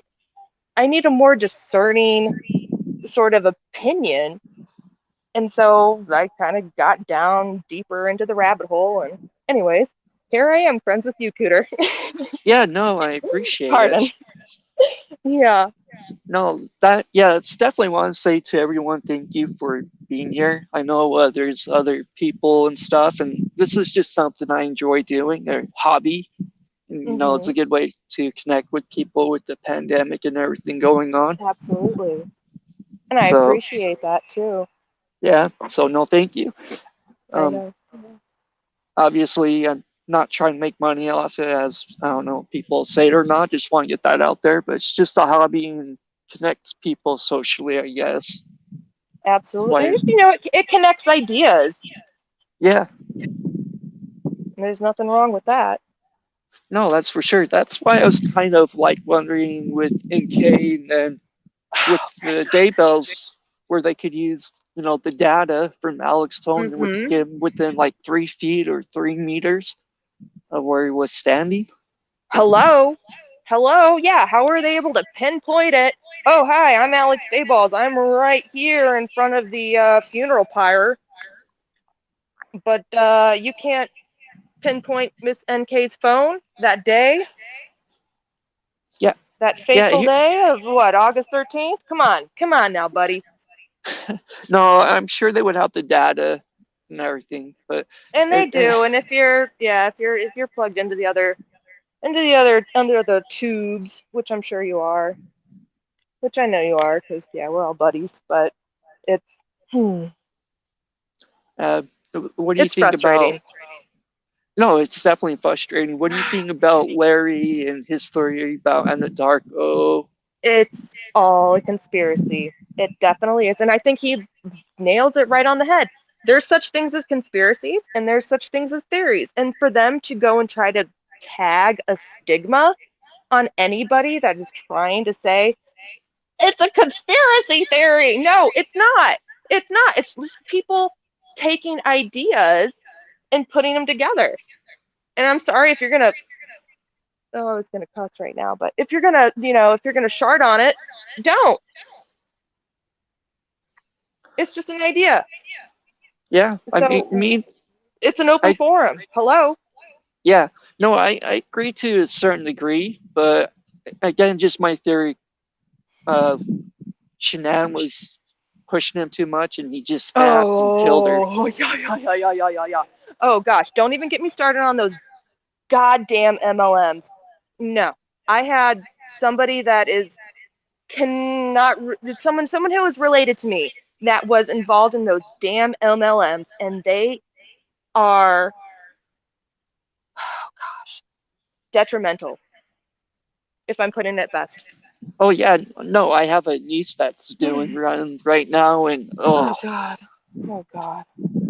well, even what's sad, even Alexis Sharkey, we haven't heard much about lately, but you know she was doing MLM. And same I mean, thing, suffocation. We don't know about her husband or not, but right. she was Yeah, murdered. just even to the financial aspect of it, just the whole. I mean, they're vampiristic. How it goes into, oh, you know, you have to go and, you know, post your entire public life online. And if you're not doing this and this and this, and you're not good enough, and it's draining, and especially on a woman her age, and like how she was really trying, you know, to put up that image. Golly, I would never. I'm sorry. I don't want to No, go say ahead. it like that. No, I mean, it's draining. It hurts my heart. It hurts my heart what that family was going through financially. It really does. Yeah. But yeah, kind of wonder if some lawyer will come up and do pro bono and help get the 35 seats. Please, I want to know what the heck was going on. Yeah. Do you think Chris finally told the truth or gave the correct information to his family? No, I think that guy's like I said, you know, he's oh, hold on. If every time I say like I say, somebody virtually slap me. So I don't want to be like I said, and like I said. Sorry. Like, Pardon. okay. Yeah. But I don't know what that family was going through financially. I've always been a person that lives within my means. You know, if I'm not gonna be able to afford XYZ, I'm not gonna sign that check for XYZ. So Yeah, no, I think the Watts, they always been pretty frugal and lived within their means, but yes, maybe they felt something was out there, wanted to help Chris, and I don't know if it just got too expensive or information told to them and they decided to pull out. Right.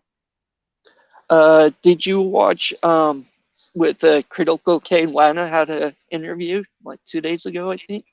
No, and I feel like I've lived under a rock for the past 2 days, so I feel really bad about that. You know, I've just had life and other responsibilities and such to do. Hi, baby. No, that's totally understandable. I mean, I only come on like once a week to do this. Right, and that's why I love you, Mr. Coots, because I just like I like to come and see someone that's in the neighborhood and just kind of catch up and and just kind of catch up and not try to dabble in the nonsense fondue, if you will. Yeah, but oh yeah, I thought Cato said there was supposed to be some big news or information. Yes. That's what I heard. Please tell me, inform me. I haven't heard nothing yet. That's it. Okay. Yeah, kind of sad, but yeah. My apologies. I kind of came on here and be like, hey, inform me of what's going on. Yeah, sorry, bud. But that's totally fine. Appreciate you coming on panel and all. But yeah, just basically want to understand. Chris said something to his family that made them want to pull out, and Lana pulled out too. Oh, okay. Since we're talking about juicy Chris Watts gossip, what about the inmate? What about the inmate intel? What do you think about that? He's in prison. I mean, why is it odd for him to have a cellmate? Yeah.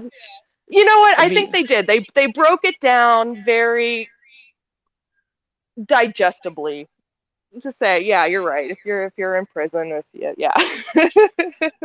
Oh, that kind of reminds me too. What do you think NK is still writing him under her new name or alias name? Oh gosh. I am 50-50 on that. I really don't know. Like, if she's if she was stupid enough to go ahead and corroborate Yeah. with him after the fact. I do believe he did all the acts of heinousness. But I don't know. Yeah, if she was involved and then maybe she didn't tell the cops, like maybe she didn't say anything, but I'm so 50-50. I don't know. I'm sorry. Oh no, even But oh, pardon, go ahead. Oh no, when Cato started writing her first book and everything, and Chris saying, there's little hints here and there he was getting from last summer or 2019. Yeah, I'd say it's definitely possible. So I think they were really close when they were dating there for that 6 weeks.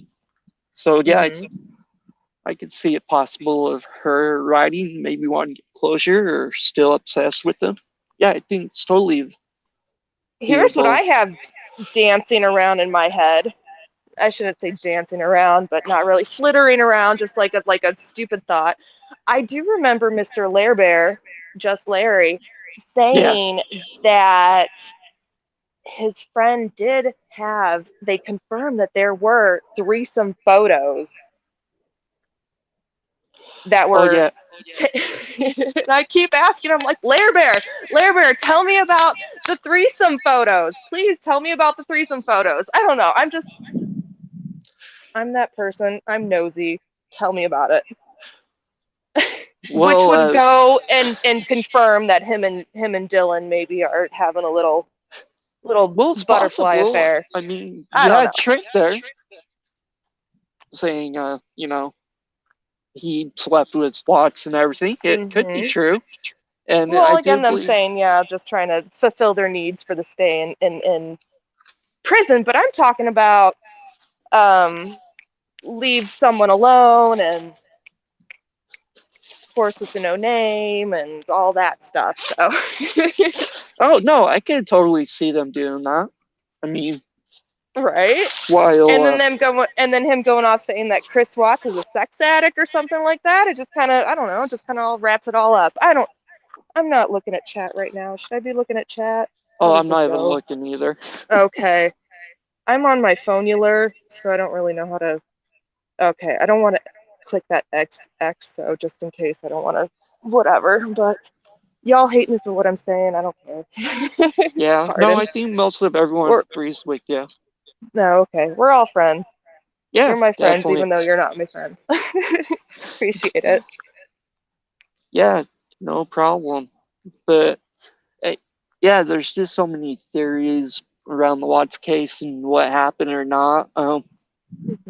That's all I kind of wanted to hop on here and just kind of be like, hey, can we gossip? Let's gossip. I don't know. Yeah, no, we can certainly do that. But I don't know. There is definitely some juicy stuff out there at the moment, but nothing that's like groundbreaking or getting mainstream media. But nothing. Just trying to catch up with you. But I really appreciate you taking the time with me, Cooter. No problem. Yeah, I don't know. I guess Miss Menza's been MIA. A lot of people have been asking about her. She hasn't done a show or something in like a month. Right. Well, I think they said something on the Patreon. Hold on just a second. There's a very loud motorcycle going by. Hold on. No problem. Papa Cheese, come on.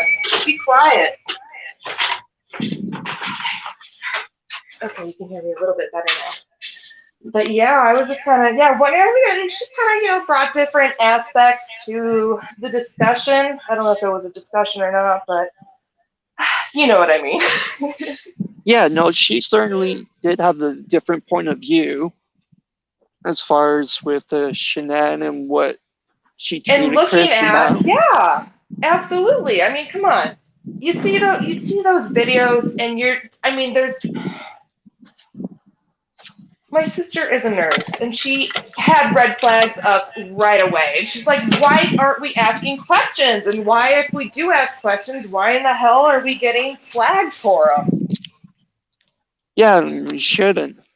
I mean, I understand people talk about victim bashing and things like that, but we're talking about when this person was alive still. What possibly going on? So, And I if don't see you how they feel hurt from those videos, and I feel hurt from those videos, me and you are not the only ones. Like, Oh yeah, no. But maybe I'm just even flapping my the gums, no, which I'm really no, good you're at. right. Even the MLMs are pretty bad news. I think there's another person that worked Don't get me for started on those Lavelle. MLMs. Uh-oh. But No, I was I never think, involved in them, but my stepsister was, and I mean they completely strip her of her money. I mean they're just unfounded. yeah, no, definitely. I mean, look how much inventory Shanann had over, like 20,000 or something. It consumed her life. I can completely see how it consumed her life. Yeah. Do you think Chris Watts was using drugs with NK? Yes and no. Yes and no. There's a couple, yeah, theories that I have. I think that Chris Watts was autistic on the spectrum. I think that the drugs. Pardon, here I'm going through my front door. I hope you don't hear that. No. But no, I do. I think Chris Watts was on the spectrum. I think he was kind of a wackadoodle, and I think Shanann had a very strong personality, almost to the point where she controlled him to, like, this is oh gosh, I couldn't even imagine having complete control over my partner's finances to where he didn't know anything, like where he would go and just, here's my check on a silver platter, here honey, do all the finances. I couldn't even imagine that. I really couldn't. And that's just me and my relationship, and like that's how we do things. But yeah, to each his well, own. To each his yeah. own. After taking the loan out of his 401k to get caught up on the house bill, he should have an idea what was going on to a certain degree. But I'm just gonna put that aside. I'm just gonna, like, maybe not even think about that. But just looking over her videos and just how she was so commanding of him, just like, do this, Chris. Like, oh, I'm not holding this. I'm not holding this. Like, hold it for me and open it up for me and do this and again, sharts. I don't want to be trying to put her in a negative light at all. I'm saying that she was a very commanding and very assertive woman, and she was strong. She was a very strong, assertive woman. So good for her. And I just think it was maybe a combination of that and also the financial issues and a big mixture of him being on the spectrum. I mean, he really was. I mean, he was a special sort of weirdo man. Yeah, How else do I I know put there's been several theories about that with him having Asperger's or being something on. It's possible. And that, I mean, and maybe like Nikki just being like, hey, buddy, maybe you need to like figure it out, maybe between her and me. And then like Mr. Lair Bear said that it's his friend, him saying that, oh, okay, yeah, like he had it, figured out, like, oh, it's either me, the family, or the mistress, and here you go. And just him being just so simpleton-minded, Mr. Pooh Bear brain. That's what he did.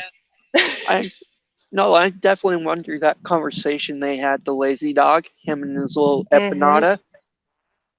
Empanada. I like that. Yeah, I thought it was like a birthday card or something he wrote in for NK. love my empanada or something like that. Obviously, he was hungry.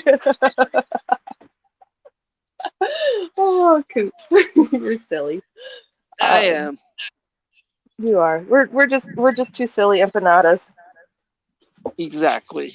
No doubt about it. That's But- what's fun about talking about true crime and theories Oh, and absolutely. connecting them.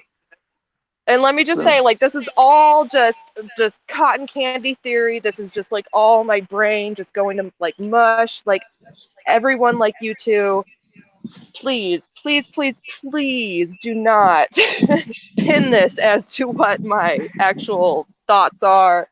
It's just, I'm just like everybody else here, honestly. Yeah. And I do, like I said, I felt like, yeah, I've made a friend in my brain here. We've all doing the YouTube lives and just kind of hanging out and making friends along the way. So I do really appreciate it. No problem. I think most of us that are in this chat room right now are like-minded as far as which Nan and point of views on there and all. So I am so open. I'm like, my viewpoints change every day. I mean, I was even in the camp too. I was like, oh my gosh, you know what? Munchausen by proxies. Beep, beep, beep, beep. I'm going to get you. Shut up, Adam. Sorry, I'm getting yelled at by the neighbor. Oh, you're fine. Pardon.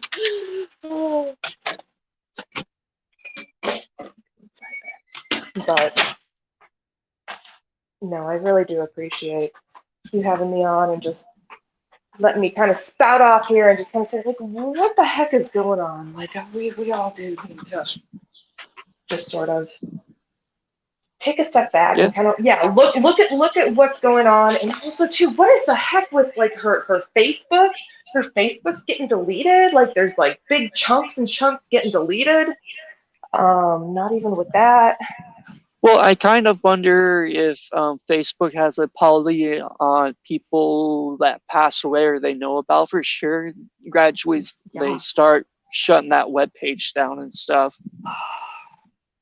What is going on with you? I want to know what is going on with, I guess, before the marriage. That was a big chunk of the whole puzzle that we didn't really know.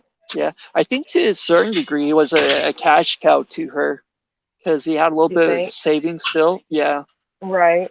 But also, yeah, he joined the army, but what's going on with Dirty South and all that? I don't know.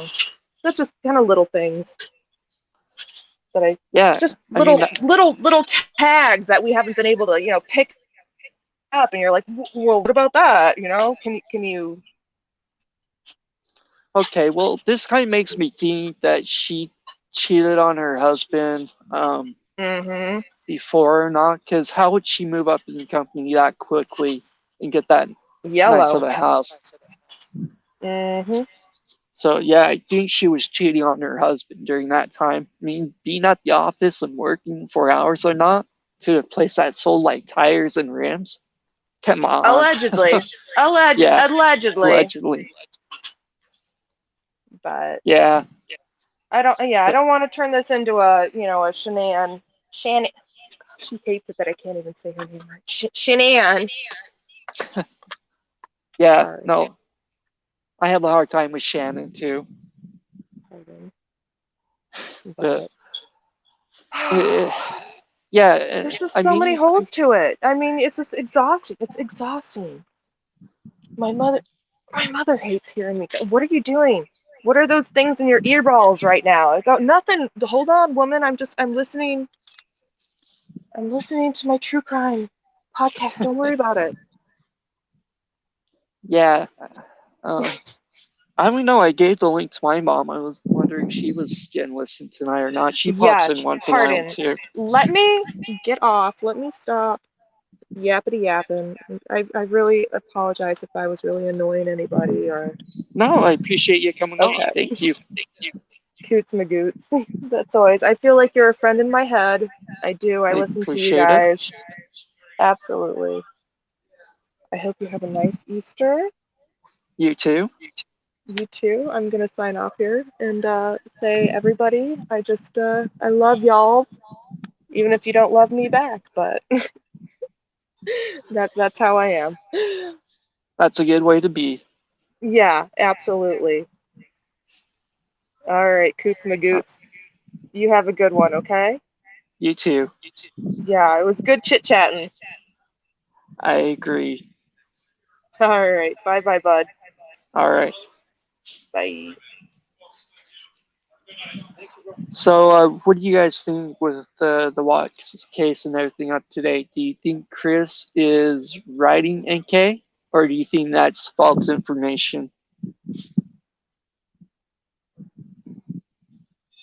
Then here's the link. If somebody would like to come up on panel, you're more than welcome to. Hey. But what do you guys think about the case and what's going on?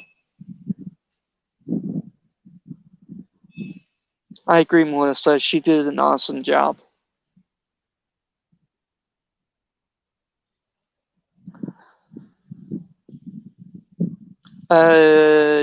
Ginger, any faults that NK's not writing CW, or to what? Maybe I'm a little slow here. Plus, I'm a man. Sometimes I can't understand what women are saying. Well, most of the time, I think I need a translator.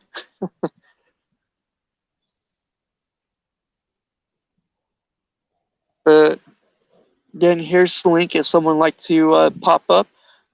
Melissa, if you want to come up, that would be awesome. You usually have a good way on articulate everything that's going on. And I know you've been following the Watts case very closely this week. So if you want to pop on, that would be awesome. NK will never write CW. I don't know. That's kind of tricky. I could see it happening under like an alias name or something if she uses different phrases or not. But yeah, it's 50-50. Could be or not, but I could see her doing that if she was still emotionally involved with him and loved him.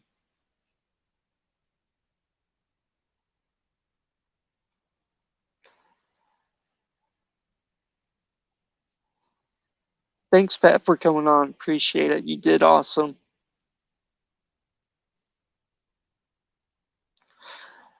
Max, I think this case has more hoes than Swiss cheese does.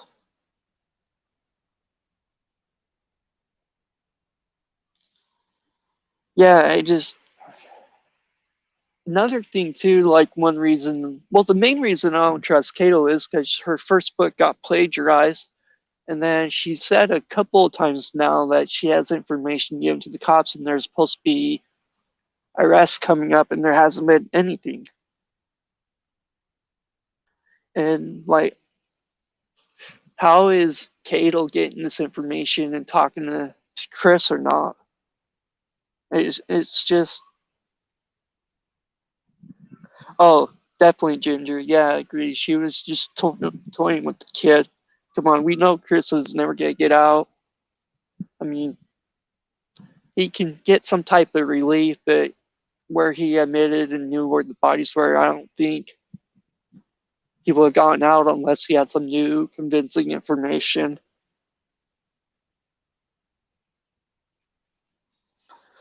Yeah, yeah, if anyone wants to jump on, you're more than welcome to. I'll drop the link again. But yeah, it's just interesting though, talking about Shanann's videos and watching how Chris interacts with those girls and everything. And what it sounds like too, most people believe he was a genuine man. Why'd you wake the kids up, Max PI?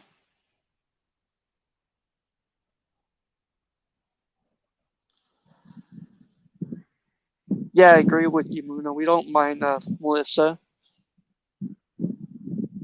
Oh yeah, Melissa, by the way, since you're Italian and stuff, when I switch jobs, I appreciate my old boss not putting a hit on me from the mob.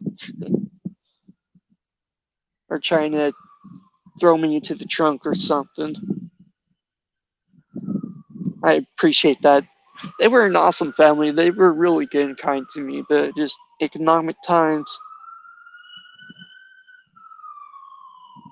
Yeah, Ginger, that's true. He definitely looked like he loved his babies. Sorry, guys, I'm outside. You probably hear some sirens.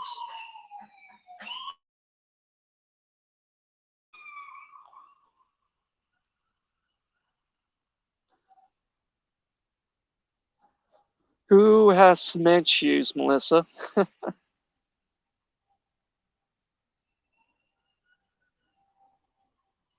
But again, going back to Cheryl Cadle, I don't think she's really good for information and the truth.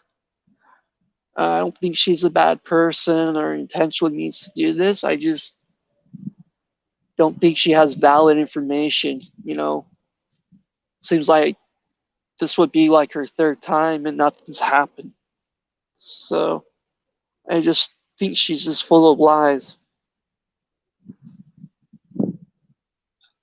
Hey, Melissa. Hey guys, what's going on? Oh, nothing. What'd you say, love? How are you doing? I came in to say hi to my friend. Sorry, now my daughter's asking me, what are you guys doing? Oh, yeah. Yeah, there's been a lot going on. I feel like I haven't determined my opinion as of yet. Well, do you think Cadle's actually talking to Chris, or is it someone close to him? I think that Cadle is most likely talking. She's clearly talking to someone who's directly in contact with Chris. Yeah. Now she admitted that what's it called? That she hadn't had contact with Chris for a while, but that was the first call that she had with him was for him to call her and tell her that the 35C wasn't following through. And that's a little bit questionable in my opinion. Like if you guys didn't have a relationship where you were communicating, what made him decide to call you directly, and say, hey, this isn't following through. So I don't know. Yeah, I think someone that's in his inner circle outside the prison, like a family member. Jamie, I could see maybe Jamie doing that. Jamie's like the boogeyman. You hear about him, you know him by name, yet you never see him. Like, I've heard Jamie's name being dropped so much recently. And in the beginning, when I was first diving into this case, like, I never thought of Jamie as anyone who just was Chris's sister and didn't like the spotlight and the media. And so she always kept private. It really wasn't until this last year that questions have been raised about her, and text messages released showing that she could have possibly been indirectly involved. And it makes you wonder, because now you think in a different perspective, all right, well, what if that's a major reason why they don't want things exposed and they may not be following through? And I asked Lana that on panel. I said, is it possible that someone in the family may have indirectly been involved? Therefore, this is the reason why you don't want to go forward, is because you're nervous that may come to light. And she said, absolutely. She knew what I was referring to without me even saying, Jamie with the oxy. And she said, absolutely not. Yeah, no, that's crazy. I know it was Unmasked that used their Patreon. I haven't seen anything on there, know too much. Just kind of little snippets here and there from people, and also. Did they drop the text? See, I watched the live where Jamie's friends came on, and it was very interesting and very informative. And they said that they were going to drop the screenshots of Jamie admitting that she gave Chris the oxy. And then I heard a lot of people saying that they saw the screenshots in Patreon. So I assumed because I wasn't a Patreon, I didn't see them. But you're a Patreon and you didn't see them? No, I'm not signed up for the Patreon. Oh, okay. That's where I heard they gave this information out, was in their Patreon. Yeah, So and people have apparently seen it. So I'd be interested because I think the girls from Unmasked seem very credible. Obviously, you don't know anybody in real life, so I'm just judging by their, the way that they handle themselves in their channel, and it seems like they are credible. So I'd be very interested to see those screenshots. yeah, I haven't heard or seen them lately on YouTube. It's kind of like they disappeared for I've about a seen month or so. Teresa. I've seen Teresa in chats, but yeah, I haven't seen any actual videos on that channel go up. Yeah, I don't know. Maybe they're just taking a break or something. Now, I wasn't one who knew about Roger, aka Johnny Durango, that much. I really only heard his name being dropped since the whole Jay and Denver and Kay drama went down. Yeah. But I joined his group on Facebook just because I'm interested and nosy. I want to know everything. Yeah. And he's saying that his source does confirm that NK and Chris are in contact, and the only way I would see NK reaching out to Chris is if she got wind that there's this potential 35C coming up, these things may be coming to light, and she is concerned that if she may have been involved in some way, that would obviously get exposed as well.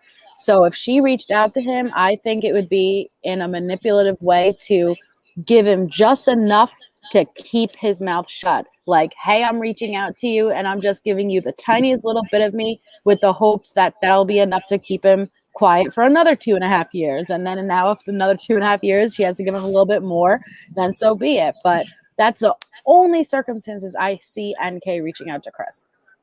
Yeah, no, that would totally make sense. Again, maybe like at the Lazy Dog, they had, a conversation like, you either got to choose your family or me, it's over with. And then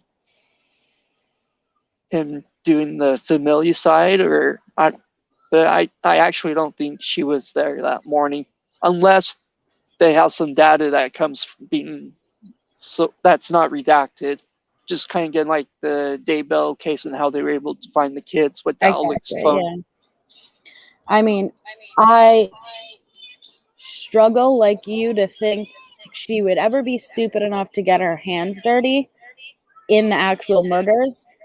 Is it more plausible that she may have been an accessory after the fact, as far as maybe she went into the house and retrieved something, or, I don't know.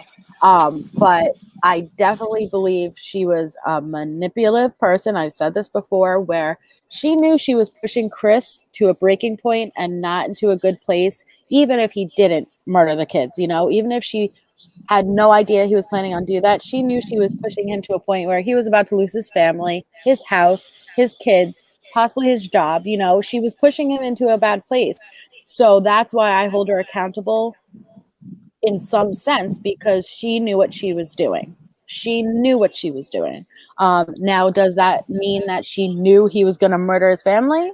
I'm not saying that, but I haven't seen enough evidence to prove she wasn't involved. I haven't seen enough evidence either way to prove she was involved or to prove she wasn't, but she's done many sketchy things, and I have more questions than I do answers. Yeah, it seems like with a case like this, there are always going to be more questions than answers, that's for sure. Yeah. I don't know. She obviously scared for some type of reason, or is being quiet, whatever happened or information she knows about, or she just really smart and doesn't want to be in the spotlight. Listen, NK isn't an idiot. Like, yeah, she's an idiot in some senses, but she was able to drop off the face of the planet, okay? And not only do that, but not a single person from her past has come forward. What makes any of us think now NK is going to just choose to come out, or how Kay put out a statement from someone associated with NK? I don't think NK is even like, I'm not saying Kay's statement was made up, but I struggle with the timing that it came out. It was very convenient, and I'd be surprised if she was in contact with someone who was in contact with NK that easily to get that statement. So I think it would have, like I said, it would have to be a major reason for her to ever come forward after she's done this much work to disappear. Yeah, especially changing her name and everything just Which wouldn't was it make sense. approved? Was it approved? Because I remember when that whole thing went down, we all just accepted she got her name changed. Now, it was only recently that I've been hearing through the grapevine here and there that no, it was not approved. It's 50-50. That's possible. I also heard that they kept it sealed. The court remained it sealed instead of being public information just because of the crime and what happened. I heard that too. So I don't know. Well, there's like it's a big deal. If they didn't approve her name change, that speaks volumes to me because anybody could walk in and pay to have their name changed. There's absolutely no reason why that she wouldn't be approved for that. So if they didn't approve her name change, I would assume that means that there is some form of an investigation either still ongoing or a new one. I don't know, but it would be a reason to prevent her from being able to change her name at this time. Otherwise, what other issue would there be with her going in just like any other person to get a name change? Yeah, I don't know. It's such a mystery with her. I don't know. This has kind of been weird too. Things Bumblebee bring this to my attention. I guess some people like Unjustified and some others been getting strike. Everybody, it's coordinated. Absolutely. Yeah. So do you think she could be behind that with all these content creators and people getting striked or not? I mean, I heard, in the very beginning, NK was doing a lot of the copy strike. This is my question. I don't know the protocol very well regarding copyright strike and privacy strike. I was told by a creator that if you're going to do a privacy strike, so say you made a video about me, Cooter, and I want to privacy strike you, I need to then show ID and identification that I am Melissa, so-and-so, and prove that it is me that you are talking about and you are, defaming or, slandering my name. So not just anybody could do it. So that leads you to believe that all the videos that people were making about NK, if they're getting privacy, getting a strike, it has to be at least NK or someone directly involved with her to even get those strikes approved. Yeah. Maybe she is doing it, tired of her name getting slammed and fighting. That's her way of fighting back. I don't know. Like, I'm just trying to put my mentality where NK would be, and I think she would have accepted at this point that there's nothing she's going to be able to do to control what people say and don't say about her. So I don't see her going out of her way almost 3 years later, because the channels that were stricken, most of them had to do with the discovery. It wasn't about NK in particular. It was the discovery. So I don't know. Yeah. Hey, Shakir, welcome. What's up? Hey, Shaq. Hi, Melissa. Not too much. Did I hear you guys say that her name was not approved for a change? That's what's being said. Yeah, Really? I thought it was sealed by the courts. Well, it would be sealed either way. That didn't need to be public, but it's the fact whether or not it was approved or not. I thought name changes had to be public information.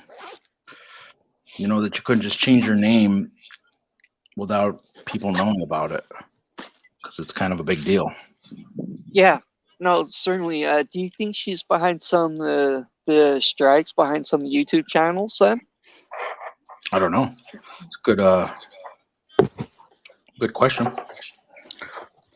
But it's public information. That's the thing that's very strange, is that these videos, just like Unjustified, she's just reading through the public discovery. What exactly is getting a strike? This is public information. Mhm. Yeah. That's another thing that kind of ticks me off too. It hasn't happened to me, but all the content creators before Netflix bought all the rights or whatever for the footage and different things. Mhm. But yeah, they were getting striked left and right. It seemed like when the Netflix documentary came out. Oh yeah, there's Netflix. Well, do they own anything Netflix now? Like, do they have the rights to specific things? It's possible. I can see where they have rights maybe to some certain footage or whatever, but most of all, I thought this is all still public information. Mhm. So I don't know. It's just weird. Again, maybe you got people just doing it because they don't like that channel or don't like that person. You got salt everywhere. Does somebody have a TV on or something? Yep, that's my daughter in the background. I Oh, gave okay. plenty of forewarning before I came on that would happen. It's all right. I just wanted to know if it was computer related. You gotta brush your teeth, bro. All right, I'm gonna hop down because I gotta have my daughter ready for bed. But All right. thank you for having me up, Cooter, and I'll go back down into the chat. All right. Thanks for coming up. Of course, always. So, what do you think with everything that's going on Oh God, this week? I don't know what to think. Yeah. Mhm. Another kind of thing I've been wondering too, like where Miss Menza been at. She hasn't been doing her little thing lately. Kind of weird. I have no idea.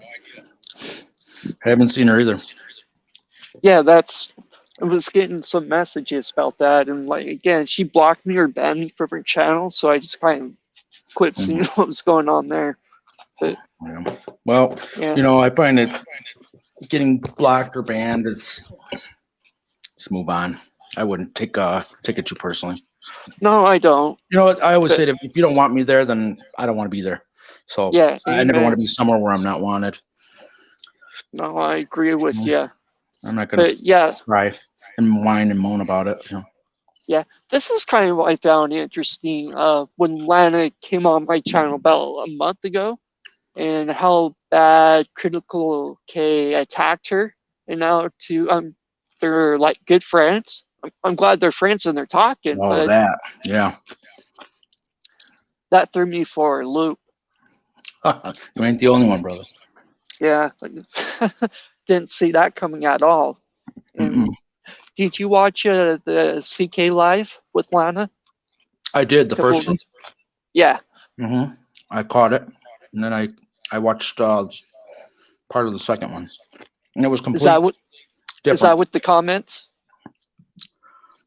Pardon me? The first interview, not the second one. Like she did. I watched both of them. I got this nasty echo going on.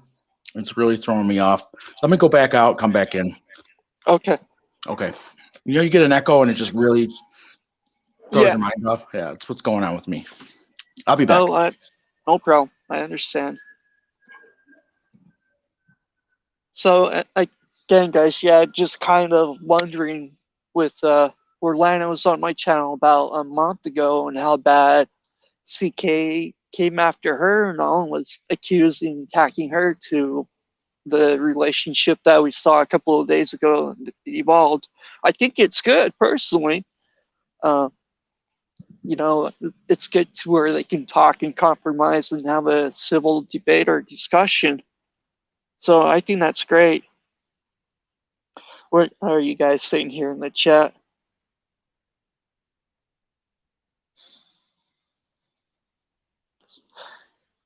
Yeah, it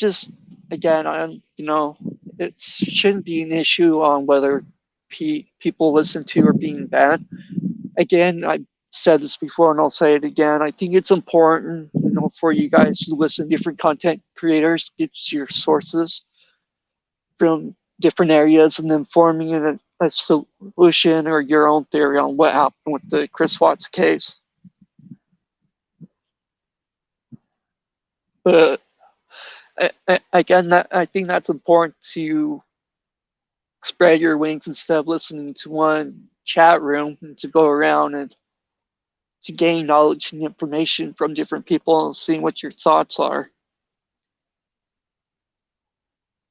We'll gonna drop the link here again. If you guys want to come up and talk or not, you're more than welcome to.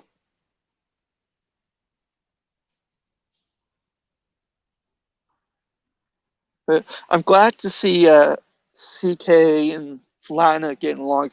I know CK was after Lana, giving her a hard time there quite for a bit.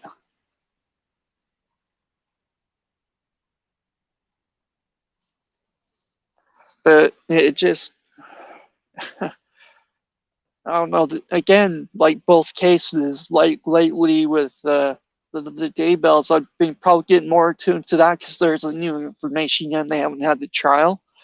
And growing up in the Mormon culture and stuff, and some of the things they talk about, I can totally understand and relate to. So that's just one thing I love about that case. Kind of like again with you guys and Chris Watts, and Lord, who knows what he did that night or who did it. I guess I don't know if we'll ever find out or not.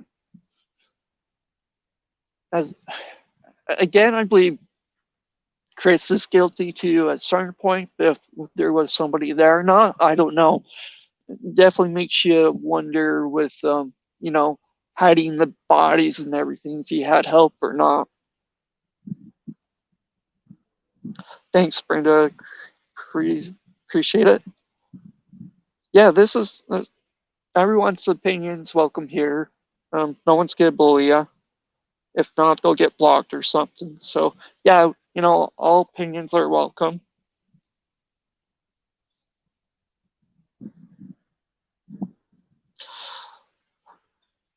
I don't know what I did, to be honest, but it's all right. I'm glad she gave me the idea to start a channel, and I've enjoyed it quite a bit. Actually, it's been a lot of fun to talk to you guys and see what's going on. So it was definitely a good thing for her to do.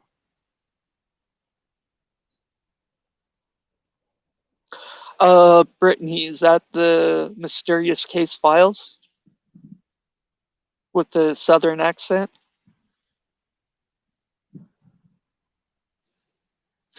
I don't know. Sorry, I'm not sure. I think that's her name. Not sure what content creator you're talking about, but I think it's the Mysterious Case Files. Oh, I don't know, Moon. It just seems like she's got an attitude problem. It's got some light inker and all. So personally, I don't like her. I think she does that well, but obviously she has a lot of subscribers and it's been on some other content's panel. So she's obviously doing something right. But yeah, she's personally probably somebody I wouldn't listen to on a regular basis unless she was interviewing someone important or not.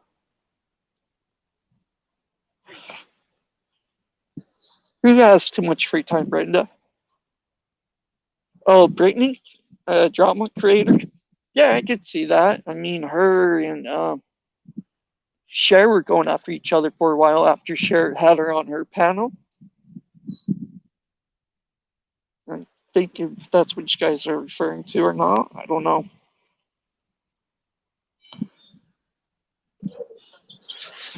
Hey, welcome back. Oh. Are you there? Yeah. How's it sound for you now? Yeah, it's the same. Do you have maybe like your YouTube? Are you able to mute it or something? Yeah, I X'd it out. But I'm echoing. Do you have headphones on? Yes. I don't know if that could be it or not. Just a guess. But yeah, no, I understand. Like sometimes my cell phone in a phone conversation would do that, repeat everything I said. Like there is a second delay. Yeah, it's a split second delay. Everything's repeating when I talk. I have these headphones on. Yeah. So I Driving don't me know. nuts. Yeah.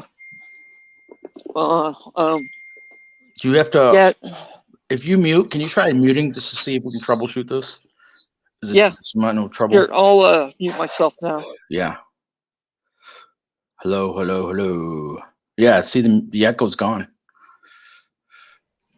Interesting. So I'll just mute myself then when you're talking. Well, that's a lot of trouble.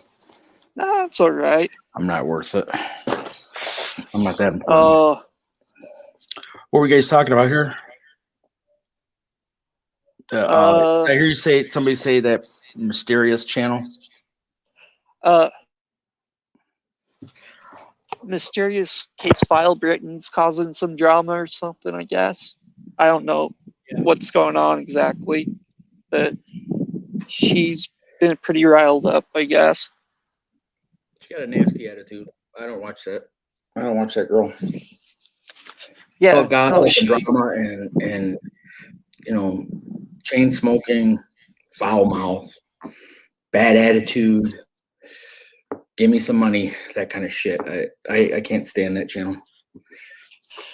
Yeah, no, I agree with you. Like when she first started out watching her videos and like every other words like the F word and stuff, it just yeah, she's got a mouth on her, that's for Yeah, sure. mouthy, and she lies about shit all the time. I mean, and nobody calls her out, so I have no interest in it. I don't care. I say what I have to say about it, but I avoid that. I don't know her. I don't have anything to do with her. She's a lot younger than me anyway, but not that it matters, but she definitely acts very much like an adolescent, in my opinion.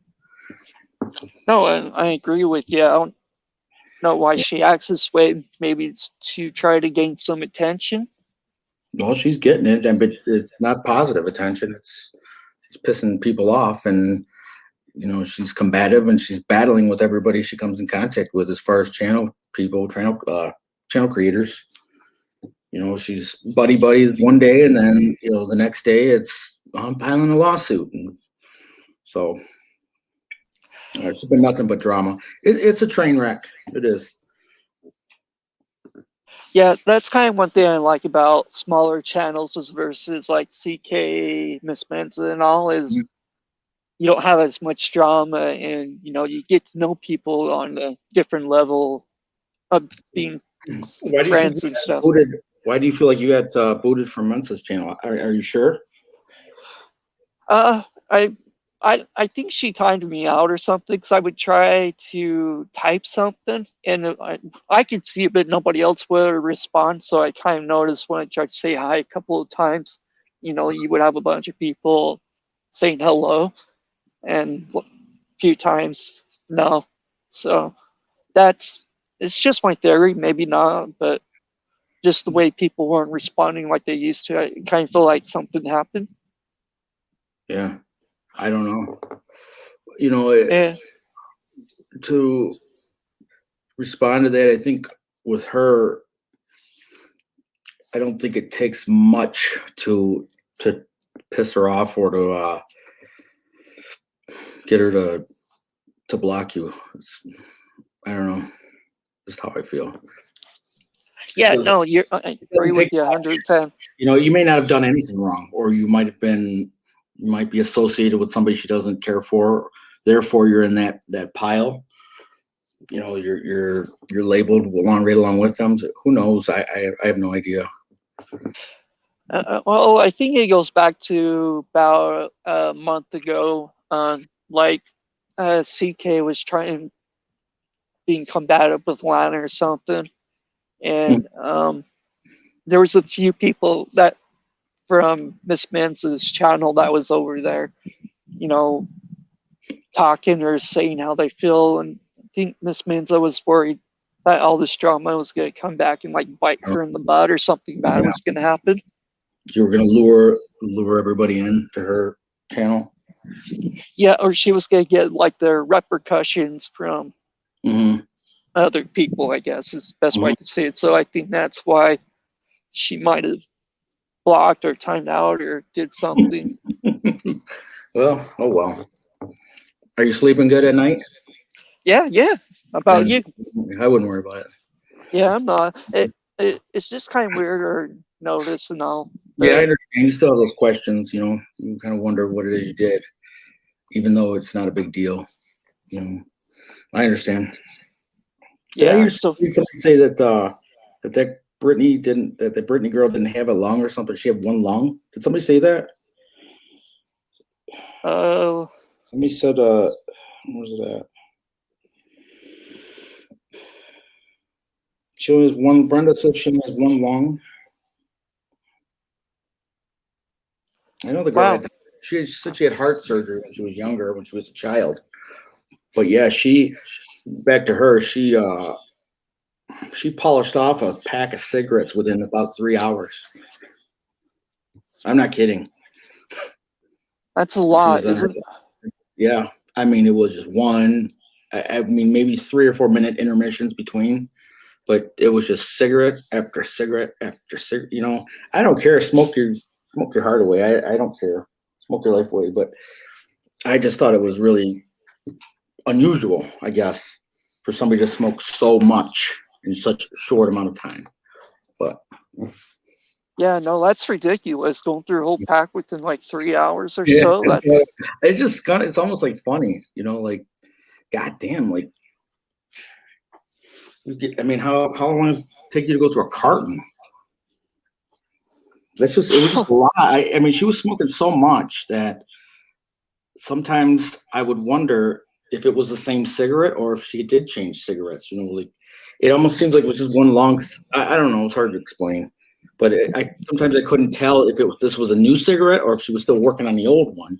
And I'd look and it looks like it's brand new. So, and I'm like, well, you know, 5 minutes ago you were smoking. So man, that must be a new cigarette.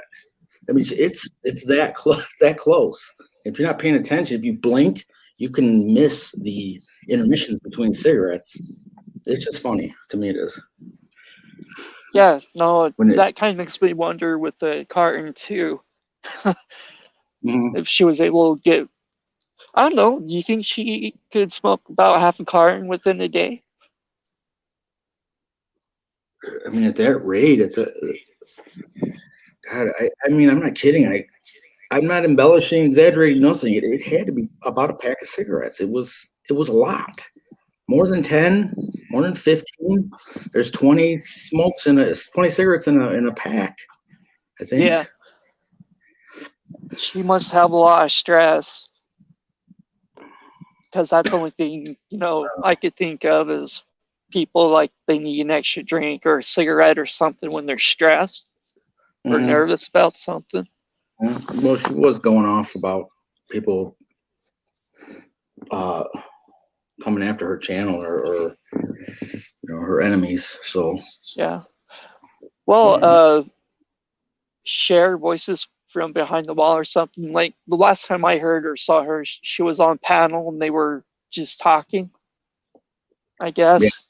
And Cher posted another video like a day or 2 days later, Mhm. calling Brittany out and what a scumbag she is and stuff. Brittany was they fell out. Then Brittany kept going on and on about her, wouldn't let things go. Then Cher, extends the olive branch to Brittany. They patch things up. Apologies fly through the air. Brittany goes on Cher's live stream for this ladies' night thing that she's got. Fine. Everything goes well. Then YCC, I don't know if you know YCC. Yeah. Yeah, she's funny. Like she goes on, asks Brittany some questions. Brittany didn't like her tone, I guess, so she thought she was being rude. And YCC, you know how she is. She's very she's not shy. not shy. She's passionate. She's loud, and she tries to get to the point, but sometimes she takes a long way. But she knows what she wants to say. I think it just all gets bottled up and jumbled up, and she has trouble articulating herself, I think, Yeah. But Anyway, Brittany took it as her being rude, and then started throwing out, "You're jealous," and jealousy is an ugly thing. And she's not fucking jealous, man. Just, calm down. She's asking you a question, and because YCC was saying, you came out of nowhere and you're on all these panels, and Brittany just responds with the, "You're just jealous" bullshit, which is totally stupid. But Yeah, no, that'd be irrelevant with YCC YCC. cut off because it started to get too heated, and I think Cher ended up doing some mediating, she had to cut her off. It just before it started to get too bad, and it was fine. But then Brittany ended up leaving and then going back to her own channel on her own live stream. And then I guess she wouldn't mention Cher's channel by name. She mentioned channels by name that she's been on.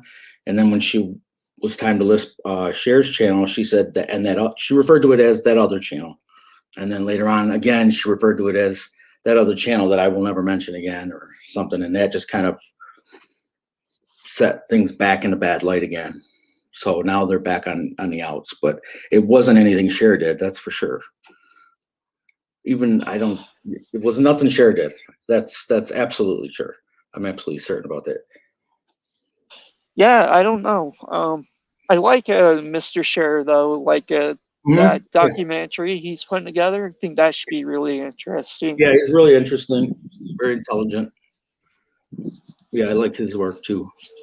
Yeah, especially when he debunks videos and stuff. I love it when he does that. Yeah, I've caught some of his videos. It was pretty good. Mm-hmm. Yeah. So, do you think CW was writing NK, or do you think that's false information? As that guy was saying. I don't think so. Why would she? She's got everybody, and she's got everybody chasing her around. She barely escapes. I'm going to say barely escapes, but she just probably came really close to. If she had any involvement, she sure as hell got off. If she was involved in any way, she missed prosecution. She got it. If she was involved, she got away with it. Let's just say that. So why would she? Why would she push it? Why would she? Then now she's going to write him in prison. To me, that's almost like. It's in bad taste. Like he's sitting in prison for something he did, and regardless of what you believe, why he did it. I mean, the common the narrative says that he did it for her.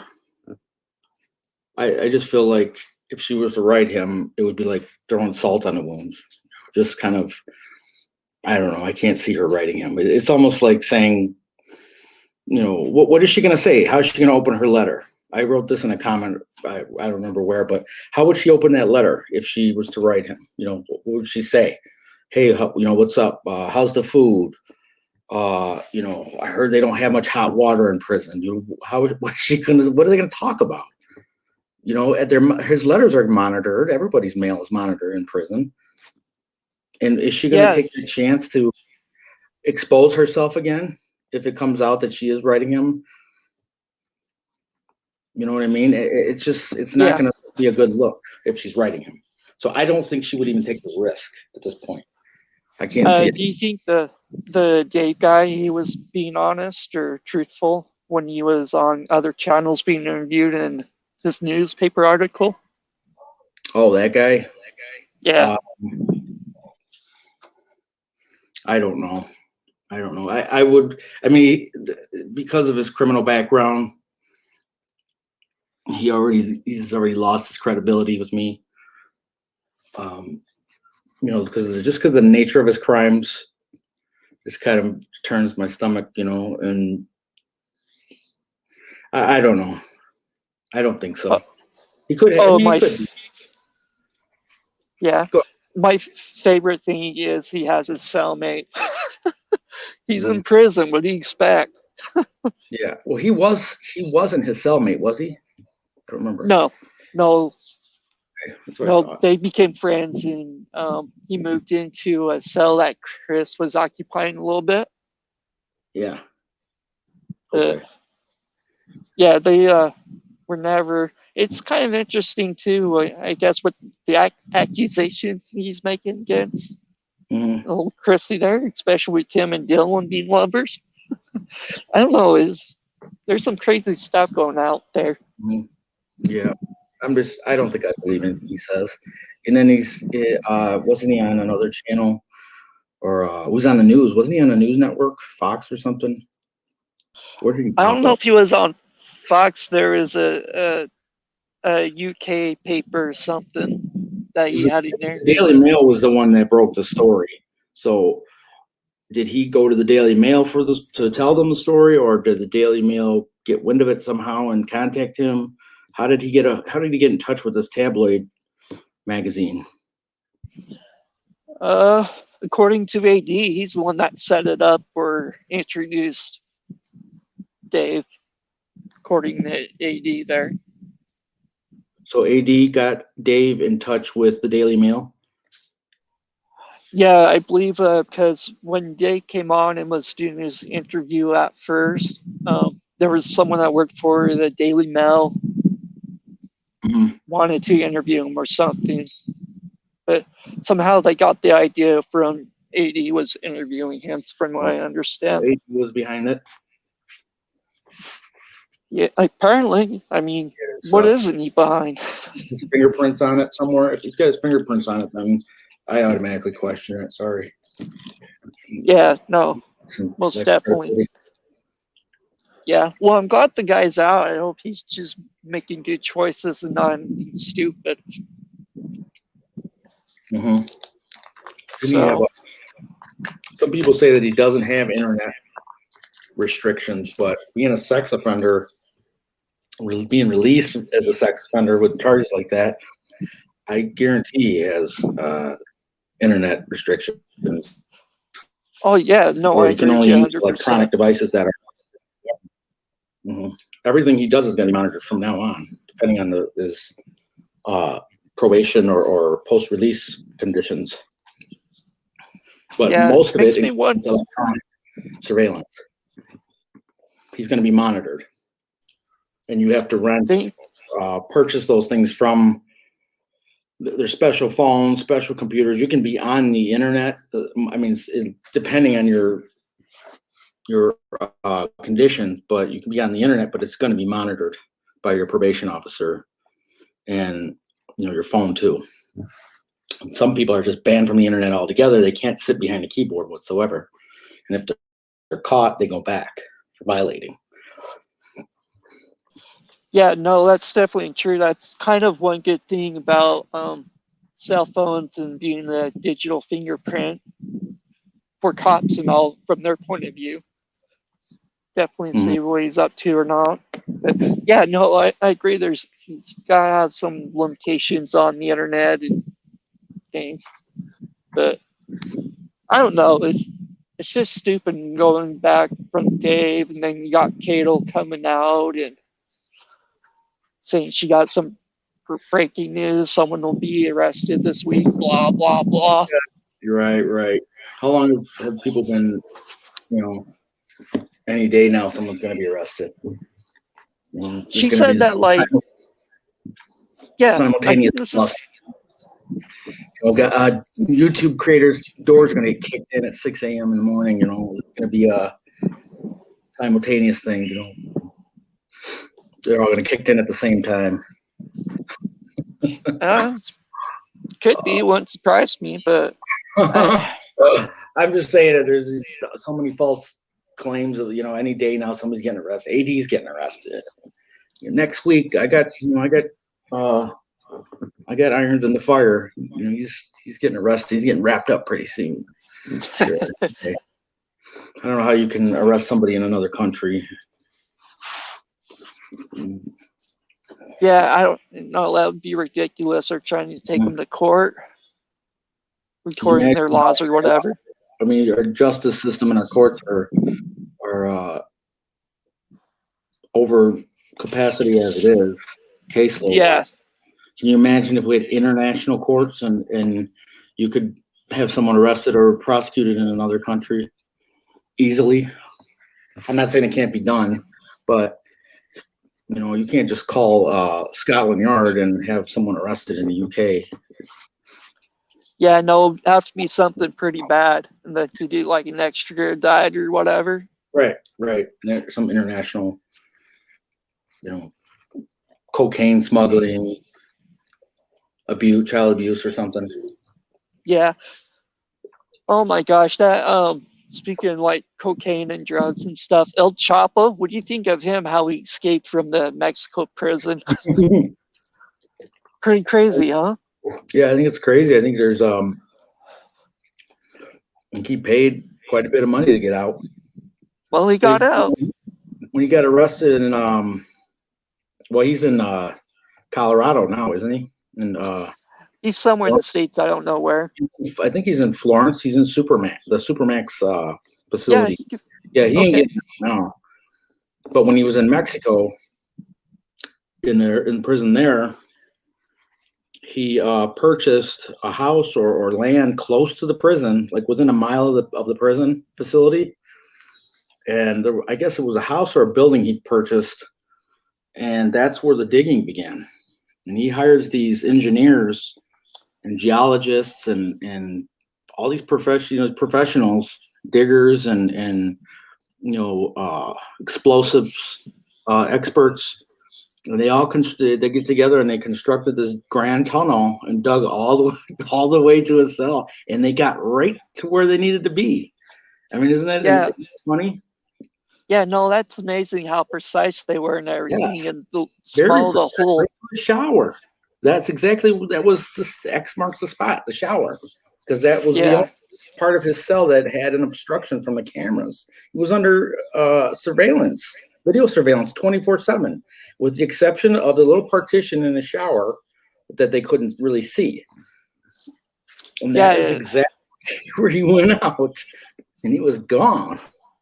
Yeah, that's always mind blowing to me. I wonder how long that took for him. I think they definitely got like some blueprints of the prison to help do that or not. Oh, absolutely, they did. They got to avoid underground cables and plumbing, gas lines, if there's any. There's a lot of buried cables. When they build things, prisons, buildings, anything. There's tons of buried stuff, and they got to avoid all that stuff. They rupture it, they hit a gas line, it's over. Yeah. It's all just a bunch of guys digging a hole, really. There's no permits or anything, but he's got everybody he needs all the professionals to survey it. Yeah. Well, maybe they figure if they went so many feet down, they can avoid all the power lines and everything to go back up again. Yeah. Again, he's got people that know that information, or he pays for it. You're talking about somebody that's global smuggler. He smuggles everything. He's a billionaire.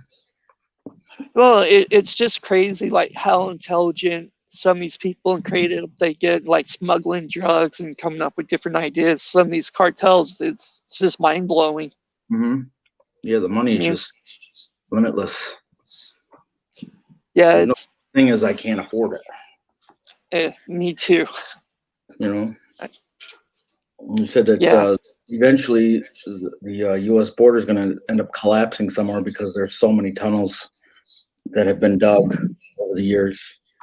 Oh, I believe that. Did you see the footage with the cartels dropping off like 2 little girls from the wall or something? I think it was last week. No, I didn't see that. Say that again. They did what? The cartels getting paid to smuggle people. There was 2 little girls, I think like 2 and 4 or something. They it was a 14-foot wall they climbed up, dropped them or whatever, and they took off again. On the Mexico side, and the girls were on the U.S. So, but they threw them over the fence. Is that what you're saying? Put them down gently, I guess. Figuratively. Yeah, but again, it could have been a distraction where they could So they just smuggle help them. drugs Oh, somewhere I see. else. Yeah, that is sometimes they do that, or they'll let they'll give Customs Border Patrol a tip on a load, and while Customs is over here with 30 guys on this load that they found, they leave the border lightly patrolled, and then they slip through, with 10 Yeah. other. So they sacrifice one load to get 10 more over when they're not looking, when they're busy. Yeah, I think that's a plan they've used for years. Mm-hmm. Another thing, I don't want to get into too deep into this, but there's no way that they're getting that amount of narcotics over through the border without some assistance from our friend government in some Yeah, form. no. I think that some agency, or whether it be the CIA or who knows, I think they have something to do with making it easier for them to get drugs through to this country. Oh yeah, no, I can. That kind of reminds me too. There's a documentary that came out on Netflix called White Boy. The guy's like White Boy Rick or something. Oh, White Boy Rick. Yeah. Yeah, I know who he is. Well, it's just Detroit. interesting how he worked with the government and how he got screwed. I guess from his point of view. He was on the FBI's payroll. It was a big deal. It was a big deal in Detroit. He was just a little white kid in the inside of this black-run organization, drug organization, that was a multi-million-dollar, 100-kilo a week organization, and he was part of it. Yeah, talk about corruption. That's a pretty good example. He's still in jail. He's out of all the men that they prosecuted in that case back in the late 80s, of everybody they prosecuted, they put away. Everybody's, dozens of people were prosecuted, jailed, whatever.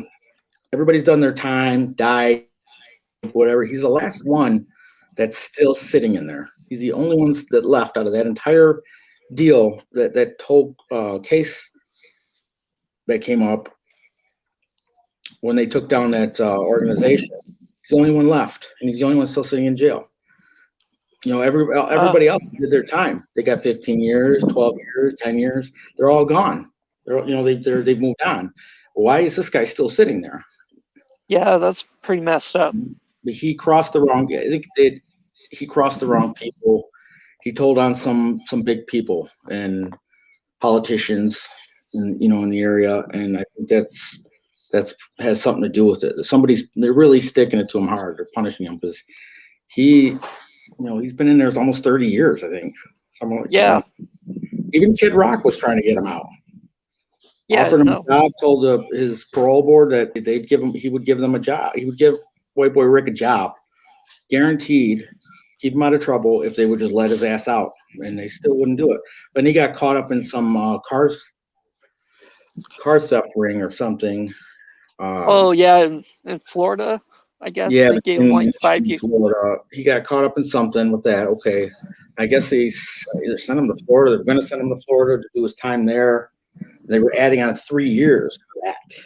So he would have had to leave Michigan to go to Florida, to sit in a Florida state prison for 3 years, and then they'd consider letting him. I mean, come on, fucking cut it out. I mean, wasting money they're wasting, but goddamn, the kid was 15, 16 at the time when he committed those, crimes. Oh, most certainly, yeah. They should. I agree with you. They should let him out, be paroled, or close his case for a nonviolent crime. Vegas gambling on the FBI's money. He was on their payroll. They gave him a fake ID and everything. They knew he was young. They knew he was a minor, and they used him to go into the inside of this drug organization with killers. These guys had 20, 30 bodies under their belts, each one of them. These guys were killers. They'd kill you for a nickel. Yeah, no, you're certainly right about that. That's definitely an interesting story about him, and the government. Do you I know there's been talks about. Do you think with Larry hysteria and Darko stuff and corruption, think that's true or just a new idea theory? Larry's view on he's got it real hard for NK, I guess, but I don't know. I don't know what he knows. Apparently, there's some inside corruption that he's familiar with. I'm not sure what to think about that. Yeah, he well, doesn't seem to. He really wants her to go down for something.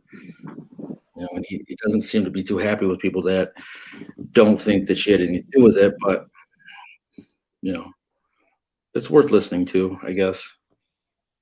Yeah, I really don't have anything against the guy, but well.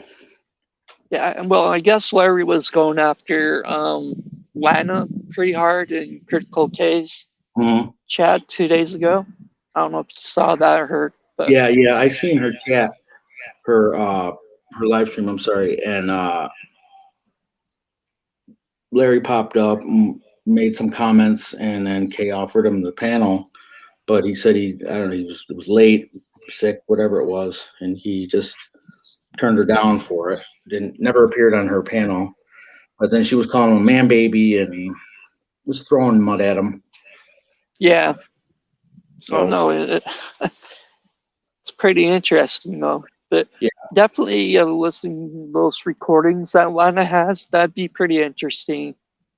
Yeah, I know you got a lot of flack for having her for hosting her. Yeah. You got a lot of shit for that. And I can't understand why. But you've been lumped into her category, you know, to her gang.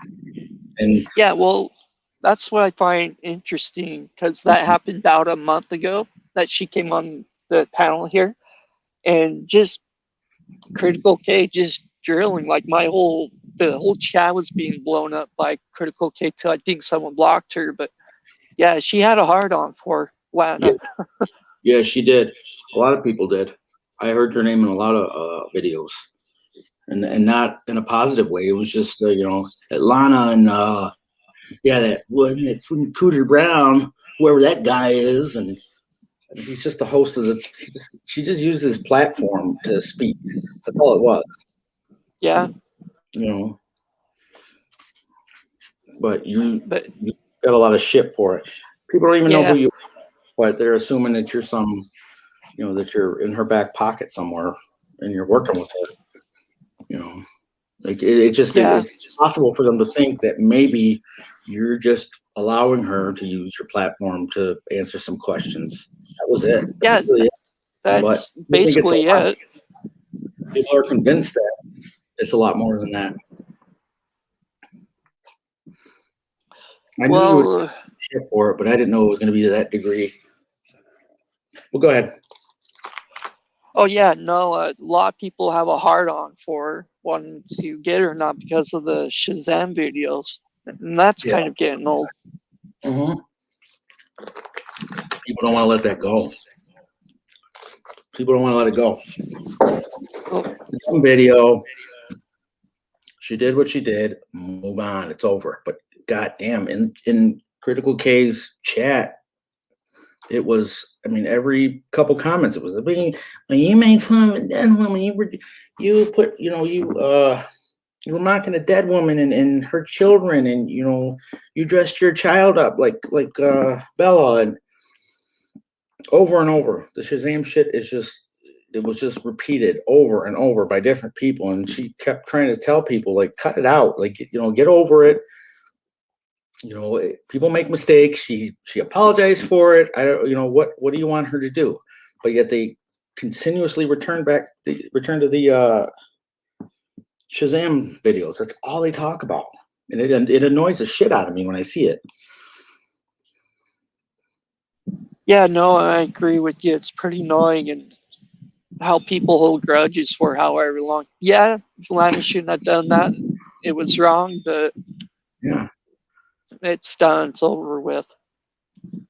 Not too much can go. Yeah, you know what? Something Ginger Treasure said, CK steered in chat here. did the interview to get info on people she doesn't like and talked over Lana. Yeah, I agree. I think there was some part where Kay, some part of Kay, I think, wanted to get info on Jennifer.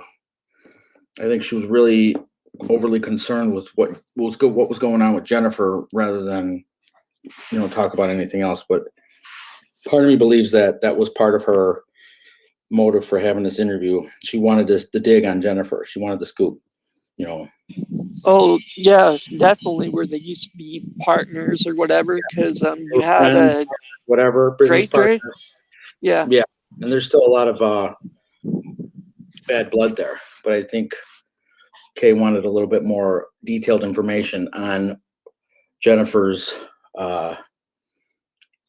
problems or the situation that happened in Colorado when they went to visit.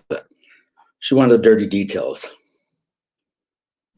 Yeah, well, I mean, CK, she's been doing this for a while, and apparently, if you want the numbers, drama's the way to go. So that's just what I've noticed. She apologized to the Ruseks. It's over.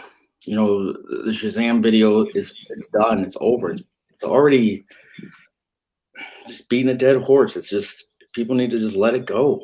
Stop. Yeah. Cut it out. They ruin chat. They ruin everything. Like the whole dynamic of the live stream, it gets disrupted.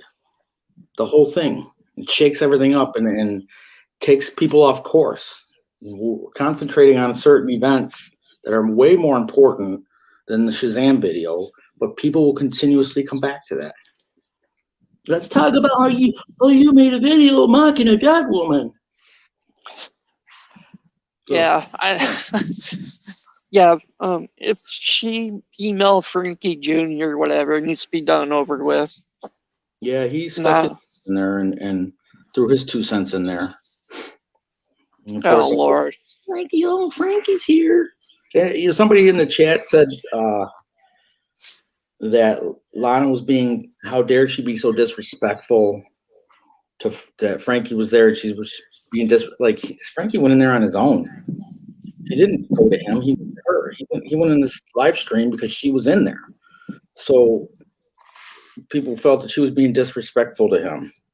But I don't even think she even knew he was in there.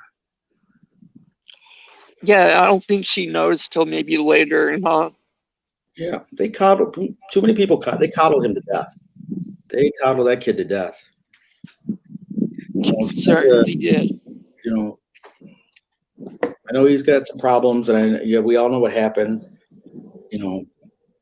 It's unfortunate, but you can't coddle the guy to death. Jeez. Yeah, he needs to become a man, spread his wings. Yeah, everywhere he goes is just, oh my God, you're here. Oh, Frankie's here, and whatever. Yeah, well, that's kind of one thing. I know what happened. It was a horrible event, very traumatic for both families. But gradually, even the families gotta try to heal and move on for themselves instead. Right. I don't dislike on this. I just dislike all the coddling and the constant. Are you okay? Are you okay? Are you? Knock it off. The kid's fine. Yeah. I don't know, whatever. Maybe I'm sounding. Yeah, no, I agree with you. Then what harassment have they been getting? Or death threats? I've never heard anybody or seen anyone do something disrespectful. I can't imagine somebody. I'm not saying that they weren't harassed at some point in time. They could have been, but I don't know. I find it hard to believe that it was that excessive, that people were coming for them to that degree. And they want to be left alone. They want to be left in peace. And I get that. I would never bother that family. I never have. I would never dream of contacting them. I think people have a lot of balls for doing stuff like that. But, if you want to be left alone and you want to be left in peace, people need to stop contacting them and telling them what's going on YouTube and Reddit and other social media. People need to just stop. And they also need to just make that announcement. Stop contacting us about it. Stop sending me emails about who said something about my sister or my nieces. Please don't contact us anymore for that. And Yeah, then maybe no. go off YouTube for a while. Yeah, they need to stay off social media too. Well, stay off social media would be a good idea, but now Mrs. Rusek has a cooking channel, so Yeah, didn't she just start that with Rambling Mommy or whatever yeah, her name is? yeah, it's fine. There's nothing wrong with it, but if you're looking for peace and to be left alone, social media is not the place to be, and that includes YouTube. YouTube is social media.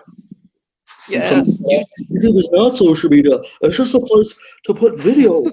It's social media. We're all sitting here talking. It's social. People talking to each other. We're communicating. Social media. yeah. I don't know. It's been pretty bad as far as the Watts case on which side of the fence people stand on, just going after each other. I haven't seen a case this bad where people are divided, except the Darley Routier case. It's just, it's insane. Absolutely, you're right about that. But yeah, there's actual people believe he's innocent and do, and got people on the other side. He's the devil. So it's just interesting. Yeah, I don't think Chris is ever going to get out. No, I agree with you. I think that Lana's caught a lot of crap for helping. I don't dislike her, and I can't understand why people do, but all she's doing, in my opinion, is just helping the Watts family get some answers and helping them with a case, or maybe filing some papers and documents, getting them plugged into an attorney, and helping out with some paperwork, I guess. I don't know. I don't think, she's not an attorney, and everybody's busting her balls for that. You're not a lawyer, and look at all the binders. Well, what did you expect her to? They make fun of the binders, the whole binder issue, the whole binder joke. So she's got these binders, right? Yeah. About. I mean, and they're filled with what? They're filled with documents, information on the case, right? Every attorney has binders. Now, she's not an attorney, but she still has binders. You can't walk into an attorney's office, and expect them to look at a case with just a stack of papers. You can't just walk in there and slap the papers and say, here it is, disorganized, not categorized. Everything has to be categorized. Everything has to be in easy to read order because the case is so big. So everything was compartmentalized and organized by binder, and people were just cracking on her and making fun of that. It's fucking organized. She can't walk in there with a Nike shoebox with papers in it. It's not gonna. What did you think they're gonna do? It's just the petty things that people do really crawl under my skin. It annoys me that the stupid pettiness that people find and try to exploit. The whole binders professional, and shut up. Sorry. No, you're fine. Frustrated. No, I completely understand. And again, just with like all this new information coming out, Cato and stuff, like she's so full of shit on people being arrested or whatever just to sell her books. It's asinine to me. It's ludicrous. Like I don't know her that well, or I don't know her work, but she doesn't really have a good reputation in this whole community. So. Oh yeah, most certainly after her first book got plagiarized, or she plagiarized somebody else's writing or not. Yeah, that It's was a joke. That was the rumor, but I don't know if it was ever proven, or I don't know because I didn't follow it because I can't follow everything, but that she plagiarized some portions of her book. Don't know which one. Yeah, I don't know. She had it taken down pretty quick though once people figured out. Mm-hmm. Imagine she lost a lot of money on that. Well, didn't she say she'd been talking to Chris and they found out she wasn't because her name was not in the wasn't in the call logs or visitors log or whatnot. There was no evidence of her name being anywhere near Chris's contact. She wasn't. I don't think Cheryl reached out to him directly. I think it's someone that's closer to CW. Could have been like Jamie, his sister, or someone. That she's getting secondhand information. Yeah, I just don't think they're talking directly. But well, another thing too is excuse me. There's another content creator was gonna talk to him, do a phone call and have a conversation with him. Can you repeat that again? You said there's another content creator that's. Yeah, it's gonna have a conversation. Sharon Cato sent another content creator up to have an interview or talk to Chris on one-on-one. Oh, shit. So it's just crazy. Yeah, they need to leave that guy alone now. I mean, let his family deal with it. Apparently, they've withdrawn from Lana's involvement, or Lana's withdrawn from her involvement in the law firm. The law firm gave the Watts back their money, which was really nice. Yeah. To do that, it was quite a bit of money, $30,000. They refunded the Watts family because I guess they decided not to use them or to go forward with it at this time. And that's what everybody's wondering is why. And there's some speculation that Chris, there was a rumor that Chris had spoken to his mother. Yeah. And after speaking to his mother for a while, they made this decision to withdraw, to stop this whole thing. Yeah, I don't know. It's hard to say, like, everything with him. He lies all the time. You don't know what's true or not. Right. And I have to wonder if that's just some sort of, I'll say like a trick to get everybody's interest. You know, nothing to see here. Oh, they're not doing it. All right. Well, let's just move on. There's nothing to see here. You know, and then they kind of come back and covertly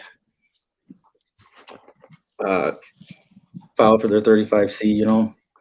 Yeah. Take everybody's interest away. Kind of make them think it's not going to happen, and then it kind of happens later without everybody looking. I mean, that could be a possibility. Do you think this is a distraction so the law firm can do the paperwork or whatever? Yeah, that's what I mean. It could be some sort of tactic to get everybody's interest away. It's not going to happen, guys. So just move on now. And you know, put a little bit of time goes by, and then they go ahead and file it in the middle of the night. 3 o'clock in the morning. Wasn't there some conversation about Jose Baez doing it or helping Chris, the lawyer that helped what's her face down here in Florida get free? Yeah, that Casey Anthony's lawyer. He did it pro bono. We had that discussion, didn't we, about her? Yeah. About him working for sexual favors. I'm sure it happened. I don't remember that conversation, but probably did. He was a pro bono attorney for Casey. He had really no experience with the type of case that Casey Anthony was involved in. And somebody said that he was pro bono, working for free there, but he was also having sex with Casey on the side, like as payment kind of thing. Like, well, I'm working for free, so this is what you can do for me. You know, he was getting sexual favors. I don't know if there's any truth to that, but when someone told me that, or I don't know if I read it or someone said it in the chat, I don't remember. But well, no, it's a very good possibility. I mean, because they were involved. Some people thought they were involved, that they were a little too close. That their body, you know, people were reading their body language around. You know, they were smiling around each other, and you know, I don't know. You have to go back and dig through it, but there was just some speculation that Jose Baez and Casey Anthony had something going on. Well, But it's realistic. I mean, yeah, there's probably good nothing's free in this world, so yeah, I can see that. It's bizarre. It's bizarre, but it's realistic. Yeah, that's for sure. Just everything around the Watts case and Chris Watts, people are hooked on it. They just love this case for the drama, I guess, and whatever's going to happen next. Yeah. I don't think he's getting out. I think he likes the attention. That's why this keeps happening. But I think maybe if you give it like another couple of years or something, things will calm down once they make a new movie or documentary or something. I'm reading in chat. Brenda Quinn said your sneezing was dainty and adorable. I just want you to know that. Did you read that? No, I wasn't paying attention to the chat, but thank you, Brenda. Dainty and adorable. I've never heard that. Yeah, I don't know. Let's see what these chats are. It's pretty. Hey, I'm going to use the bathroom real quick. You can keep everyone entertained. Appreciate it. Okay. So I guess it's just us. Me and a bunch of chatties.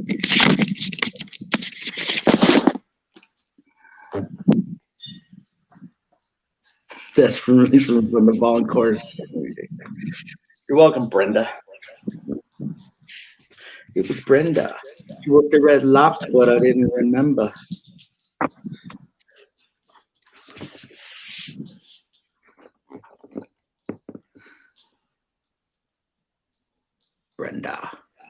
Brenda K. Star.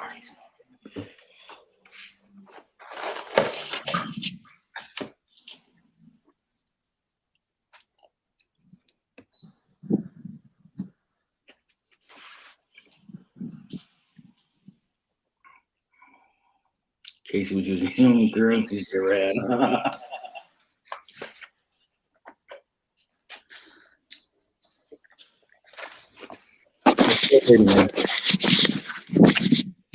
All right, I'm back. Sorry, I don't think I'll ever have a channel. I've learned from everyone else having a channel. Okay, I'm back. Sorry, what was that? Asking you No, I to was just have your own. responding to somebody in chat. I asked if everyone sent no. I wouldn't know what to talk about, Muna. It's hard. No, it is coming up with different content and stuff like that. No doubt about it. Especially being up there alone. You have to be enough, have enough. One, you have to have enough to say, and two, you have to have charisma and be able to be interesting, in order to hold a crowd of people for a long time. It's difficult. Yeah, no, it certainly is. I mean, I actually like doing this, interacting with people instead of making a video then uploading it. To me, this is just more personal, and you get to talk to people. Right. Yeah. I like it. Yeah. No, I couldn't be on a chat or a panel every day, or have a channel to have some content every single day. Yeah, no, I'm there with you. Like, I only do this once a week. That's plenty. That's once a week is plenty for a couple hours, and then. But there's, I'm talking about the channels like the Ramblings channel, and she's on there for 12, 14 hours. Then they leave and they come back again. Yeah, I don't know why they do that or not, but I don't know. And then sometimes I'll scan through that channel. It just falls on my lap, like I see it, and I look, and there's 9 people on panel, and no one's talking to each other. And one lady is sewing, one lady's messing with her doll, the other one's paying her taxes. The other lady is, brushing her hair, and nobody's talking. It's just a bunch of women sitting on a live stream and nothing's going on. And it's like, what hour are we? We're in the 7th hour of this. Like, I don't know. What strange. Yeah, no, I agree with you. It definitely is strange. I don't know why. She had her people. They stripped her of her. I'm sorry. They stripped her of her live streaming ability. I guess privilege. And did you see them? The video she made. No. And I hate calling her mommy because I have a mother, but it's Yeah. just child. Anyway, yeah, she made a 3 or 4 minute video and was a wreck and crying, and because she lost her live streaming privileges for how long, like 2. I mean, there's tons of problems going on in the world. I don't know if she can pick up her head and look, but this is what she's falling apart about, losing live stream. Oh, geez, she can. Oh, I don't think I'm going to be able to do this anymore. You guys, I'm so sorry. No, she could have a backup channel or something. She Or does. just very well. quit doing stupid stuff. But come on, like in the scheme of things, I mean, I don't know. Look at the bigger picture. Like I said, there's just so many problems going on in the world right now. Yeah. It's pandemic happening, and people are dying, and people are losing their jobs, and there's war and famine and all kinds of school shooters and mall shooters and everything. And this is what she's crumbling about. But it just seemed really petty. That's just my opinion. It was very petty of her to even. No, like, it's pretty petty. Don't cry to me about your fucking privileges being yanked for a little while. Come on. I don't know. Go bake something. Go eat a cookie. Yeah, do something. Find something else. Take a break. Yeah, that's funny. She got grounded. Yeah. It's the same thing. Yeah. She was demonetized for like a second, and same thing, same reaction. I don't know what's gonna happen. Well, I'm sure she has other income besides YouTube. Yeah. I don't know. I don't know. It just seems like. Hello? Go ahead. We're just talking at the same time. Go ahead. Oh, well, it's just interesting how all these content creators are going after each other too, and like maybe running out of people to interview, so they're interviewing each other go on panel. I don't know if you noticed that or not. Well, that I noticed that. I think you're talking about what's her name, Brittany. Yeah. She's out. She has nobody to interview, and that they're having. She's at war with Natasha right now. You know who Natasha Cooper is? Yeah, I like Natasha. She's hilarious. Yeah, fine, but yeah, they were live streaming simultaneously, and one of Brittany's mods went over to Natasha's live stream, gathers information, and then goes back to Brittany's live stream. We were sitting there watching this happen. Goes to Natasha's live stream, grabs information, scoop, gossip, goes back to Brittany's, fills everybody in about it, and then goes back again and gets, you know what I mean? She's like a carrier pigeon going back and forth between these channels, spreading the gossip. Letting everybody stupid. Talking about her and what they're saying, and then it's just a back and forth shit show that happens for hours. Yeah, it's so stupid. Stupid. Yeah, it's very stupid. And this is she's supposed to be a true crime channel, but I haven't. I mean, she could be on for 4 hours and she might cover about 4 minutes worth of true crime, and then it's back to Brittany again, back to me again. Yeah, I don't know about her. Yeah. I guess she was doing okay at first, where she had opinion and defended Shanann and stuff before she started doing lives. And seems like when she started doing lives, things went downhill for her. Well, the moment she had 1,000 subs, she set her whole YouTube make money starter package, where she set up her Venmo and her Patreon and any way to Western Union, any way to collect money when you have 1,000 subs, super chat. And Yeah. there she didn't make another video. It was just straight live streams. Stupid. And she has these hardships. Nearly every other live stream, she has a hardship of some sort, where lights are getting cut off, or animals sick, vehicles problem with the vehicle, and so what happens? One of her subs kindly steps up and says, "You know what? I'll cover that. I'll pay for that. You know what? I'll get that for you. Or my StreamYard bill. Okay, I'll get that. So Yeah, she wants that's a not channel, right.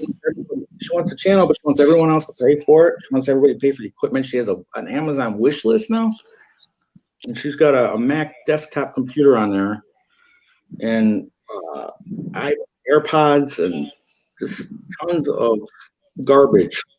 She's a girl that is constantly crying broke, so she can't pay her bills.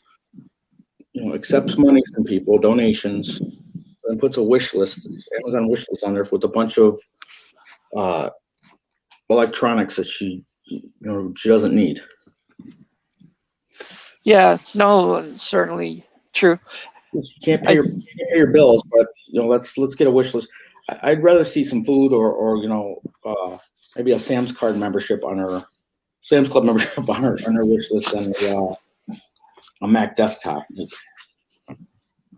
Or your gym membership. I was close, Cooter. I was going to say that, but yeah, I was close. Oh no, it's true. Yeah. Well, I'm sure she'll be coming after me next if she's hearing this or not. I doubt it though. Oh, I was saying she would probably come after me next. Oh, you ain't got Just if I think I'm still small enough, and since land or whatever, I just haven't, grown that much, and so I don't think too many people recognize or hear this channel. So yeah, your channel's hot for a minute. Yeah. Because the Lana deal. Yeah, Lana, she knows how to get people worked up. Mm-hmm. So yeah, even Lana's channel, she's got over 1,000 subs now, I think. Does she? So so I think she can monetize her channel if she wanted to. For whatever paperwork. Ginger Treasure in chat says she hired a talent manager. I don't think it was a talent manager. It was maybe you're right about the talent manager, but she hired what was called a web. She hired a web team to run her channel, and I think that lasted about 2 days. And you don't see from her web team you don't see anything about her web team anymore. They're no longer in her streams or anything. But I just thought that was funny. She made these new rules to be part of her channel. She wants to do background checks on her mods. Come on, really? Background? You want my social security number and my employer and my firstborn's information? What do you want? All that information? She doesn't want that, but there's no need to do background checks on mods, in my opinion. No. You have 2,000 subs. Come on, you should just take yourself a little bit too seriously. Your content ain't that great. Almost certainly. That's a little ridiculous. Mm-hmm. So, but some channels, they need the mods though, and get pretty nasty with some content creators and whatever they say or not. You can be, just be nice to people. It's a voluntary thing, to be a mod, isn't it? So, yeah, you don't background check people. It's not that serious. No, but on the other hand, people do take this case pretty seriously, though. Like they live and breathe by it. Mm-hmm. So it's crazy, but yeah, they do. I don't know why. Whatever. Drives me nuts. The longer I look at it, the worse I feel. Yeah, No, I'm certainly there with you. Yeah. Yeah. She will do Well, yeah, says she will do a 2-hour she would do a 2-hour live about Cooter. Yeah. She probably will. F wouldn't put it past her. Hey, she said she was being sexually harassed too. And I'm like, Well, what? quit showing her cleavage. She said that I think she said Natasha was sexually harassing her by showing her by some I don't even know what the content was, but I don't know if it had something to do with images that she saw. I don't remember, but she claims that she's being sexually harassed. And I think it's the most ridiculous thing I've ever heard. Oh no, certainly. Being tortured. Yeah. She used the word torture and harassment, and then she went to sexual harassment. Nah, she's just what I call attention whore. Just likes having attention. Oh yeah, you ain't kidding. Yeah, it's a little beyond attention. It's I don't know. She made a lot of enemies. Yeah, she did. And a lot of those people were her friends originally and helped her channel grow. Stupid. Mm-hmm. Well, then she said she said her channel is the place to be for content that she's got the shit. She's got the content. Everyone else comes to her channel for the scoop. Like if other channel creators need information to discuss on their own channels, they come to her channel for that. I don't know if you knew that. No, I didn't know that. For the mysterious files for the scoop, for the latest and greatest. Oh Lord. That's how arrogant she is. Incredibly arrogant and yeah, very pretentious. Yeah, most certainly. All the boxes with me. No, I don't know. Well, I think I'm gonna wrap this up tonight. Been going like 3.5 hours. Oh, yeah. My voice is starting to go out. So, but okay. Thanks for coming on. Yeah, Shakur, really appreciate it, and yeah. thanks everyone. Hope I didn't rob your channel tonight or your No, life. no, it was awesome. Makes my life easier. Yeah, thanks for having me on. I'll catch you later, man. All right. Yep. Good night. Thanks everyone.